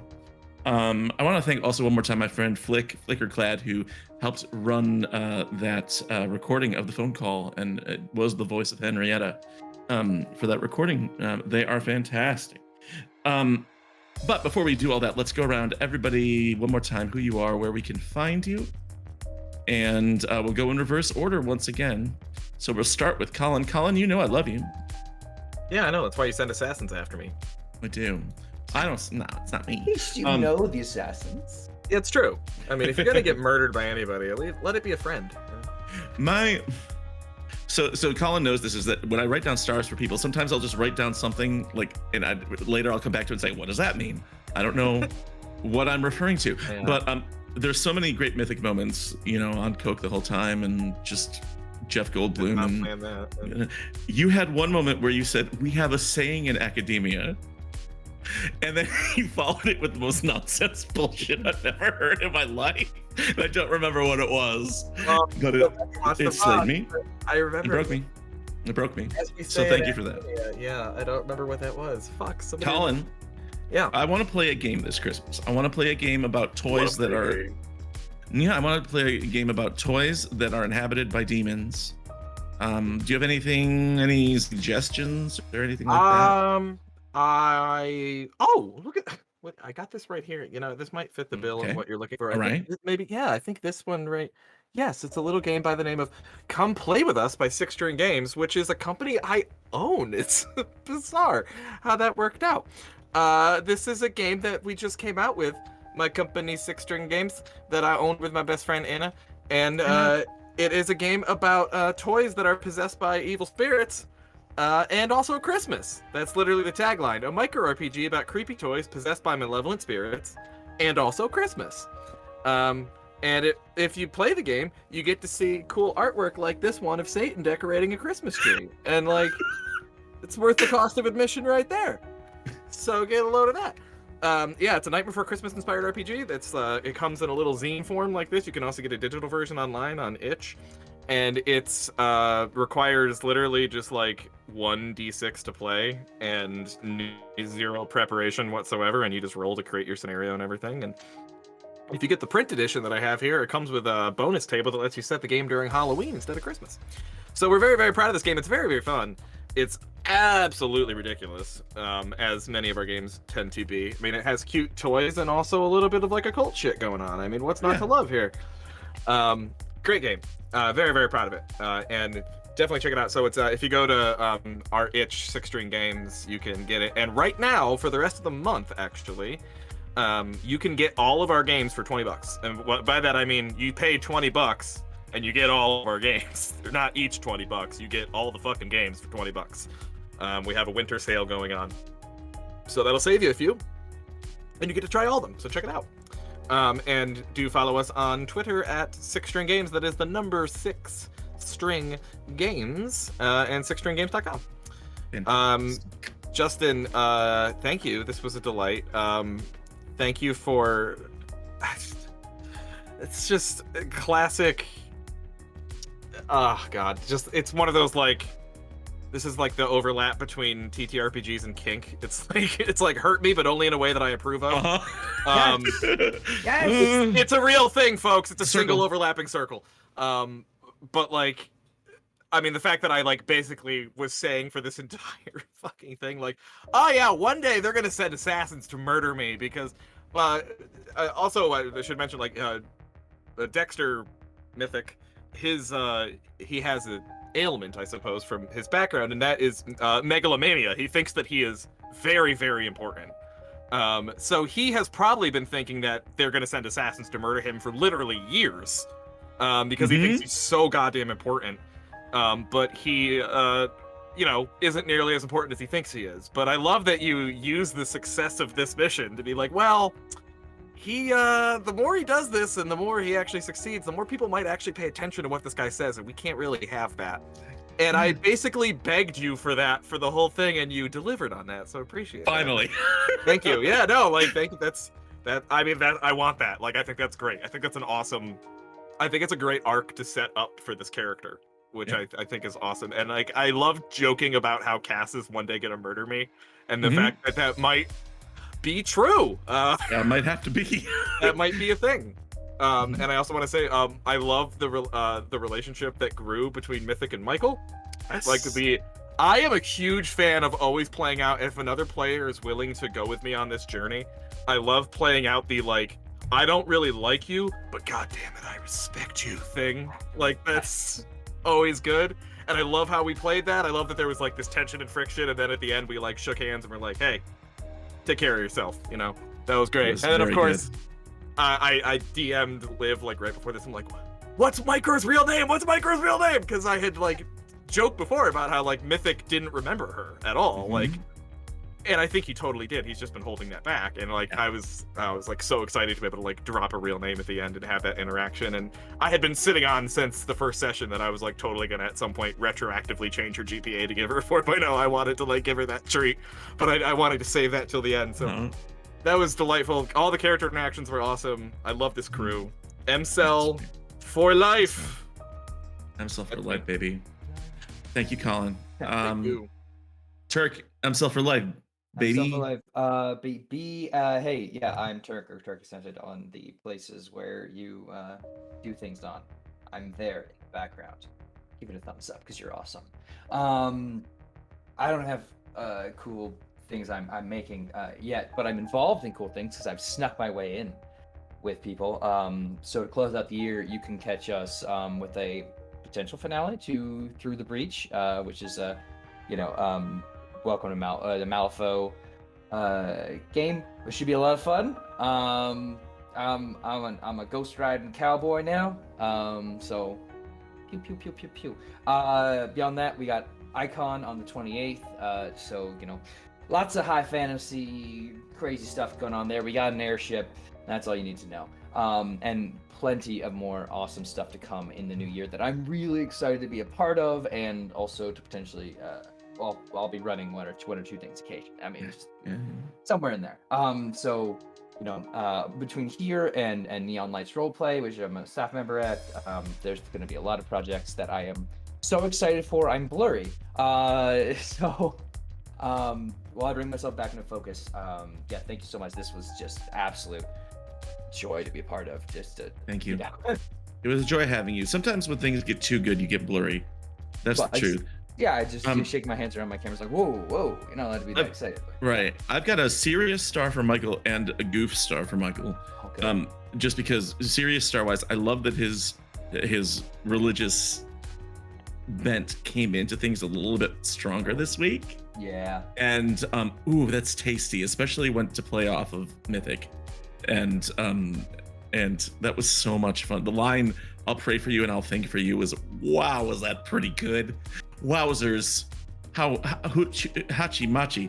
But my favorite was when you gave everybody a name of one of the members of the Monkeys. And that it got me so good. I think I got a near wipe there. Yeah, it was pretty. Oh, you got a wipe. We got so many different music-themed nickname jokes in here, and I'm so gosh, happy. yeah. I went with Awake and Sleepers, but I could have easily got Wake Up, Sammy. But Excellent. Thank you. But yeah, no, this was an absolute dream. Y'all are incredible. Everyone you see on your screen here who is not me is just an absolute tour de force. And you. No. Don't talk about my friend that way. My I'm not talking about my friend like that. There's not enough room in my head for ego. But it's incredible. And hoping to gather together again some other time and discuss things arcane and strange. And until then, just everyone, thank you for watching and showing up and supporting our awesome faces, and we'll see you next time because y'all are awesome. We're awesome. Thank you, Turk. Appreciate you, bud. I'd love to play with you sometime. I'd love you to handle. I'd love you to handle me sometime. This is TTRPG BDSM. This is what it is. Be my handler, daddy. It's the kink circle. Anyway, I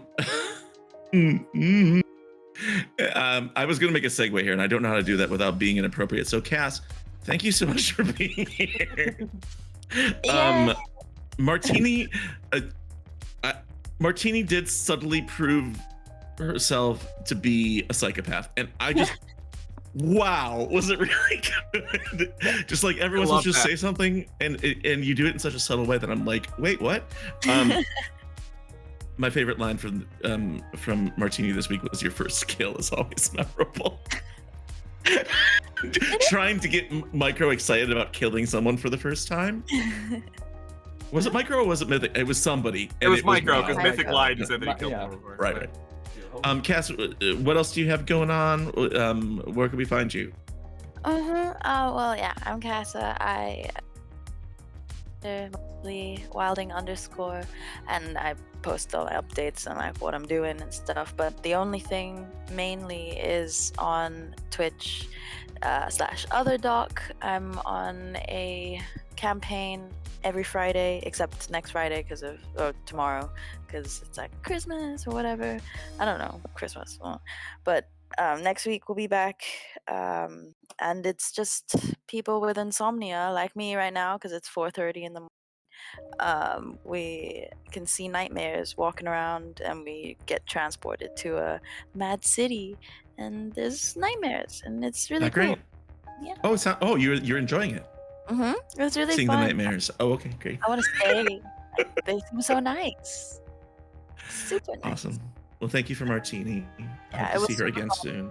Yeah, everyone's already said what I needed to say, but it was amazing playing with everyone. Awesome. Thank you. Thank you for being a part of it. Liv. Hello, my friend. You are a miracle, and Micro is incredible. And 2 moments. I loved Micro's neurotypical nerd rant that she broke into at the end about computers. Where just like all of a sudden there was just like this moment where she just rambled about computers and operating systems and stuff. That was great. But I love the line, "You can date anything." You can date anything. Did anything, which was fantastic. But most of all, I love you, and I'm so glad you could be a part of this. And what's going on? What you got, Liv? Do your whole thing. Yeah, also I realized the second those words left my mouth, it should have been, "You can date anything, anytime, or to any date." No, that's not what it came out. Oh, it's so... I like date anything. I like that one. Date anything. Is that an endorsement of monster fucking? Like you can date anything. Well, you know what? That's actually, I haven't promoted this. Hey, there. everybody. I did It's an awesome. episode. Here's a segue for you. I did an episode of Monster Fuckers Anonymous. You should definitely check out my episode. It's actually this is a great group to listen to it because my episode is all about cryptids. Yes. And we were brought to the were Hat Man, Goat Man, and Mothman, a bunch of men. Of course. So, yeah, of course. But yeah, no, definitely definitely check that out. And then after you've watched that and you've decided that I'm still worth your time because my monster fucking is valid, you should check out some of my other projects, including Strix U, which you can catch up on YouTube, get your VOD over there, and Higher Education. I do a whole bunch of Strixhaven stuff, and Higher Education is every Saturday except for this Saturday because it is the eve of Christmas. It is. But next week we'll be back. We killed a man, and now we have to try to get away with it. So She dumped him in a sewer. Yeah. Well, okay. Actually, we did kill a man in a sewer, and then we dropped him down another. So it's all. You can find out where I'm going to be in minutes next on Twitter and Hive and all of the things. But yeah, no, this is so exciting. I've never played a game like this. I've never gotten to play more than one game with you. It's true. I think it's true. And it's been ages since I played with Colin, and I got to play with Casa and Turk for the very first time. So this is just like, this is a lot of fun. And I'm lighter and brighter at the end of the session, which is always the mark of a good session. Have we ever been players together, Liv? Or have I only? No. This Okay, is yeah, the first time, yeah. Big I celebration. just want to add that I love that. Probably one of my favorite moments was you talking about how you hadn't killed anybody yet, and Casa being like Martini being so fucking happy that we get to like be there for your first kill. Like sentimental about it. It was like so honored I get to be there when you murder someone. I also love the idea that there is like beautiful swelling music as we live in a world of magic and fantasy and monsters, and you just cut to Micro's head and she's like, what the fuck is wrong with her? Yeah. What is she saying? Fantastic. Like, that's when it hits you. Oh, this person's insane. Oh, She's a sociopath. Yeah. Okay. she's been on this job too much. Yeah. Martini's Speaking of- fucking scary. Yeah. Speaking of sociopaths, I'm Doc Rimbo. I've been your handler. Transition, okay. And I couldn't have asked for a better cast. I'm so thrilled that these folks are going to be here. In fact, I love them so much that I talked Hoop into letting us do a full-length Delta Green campaign starting in February. So just about a month away, and we'll give you more details as it approaches. But MCell reunites, and so we're going to see what shenanigans they get into. And hijinks. I'm Doc Rimbo on Twitter and Twitch and Hive and other places, and I love to play games, and I love running games, and this game and this crew has been especially lovely. Thank you once more to our sponsors, Hero Forge. Thank you to Epidemic Sound for all the cool music and sounds. Thank you to everybody in chat who came out. Stick around, we're going to be doing a raid on Nightmare Nexus in just a second. So you'll want to stay here for that. But unless I'm forgetting anything, thank you everyone for being here, and we will see you again soon. Bye.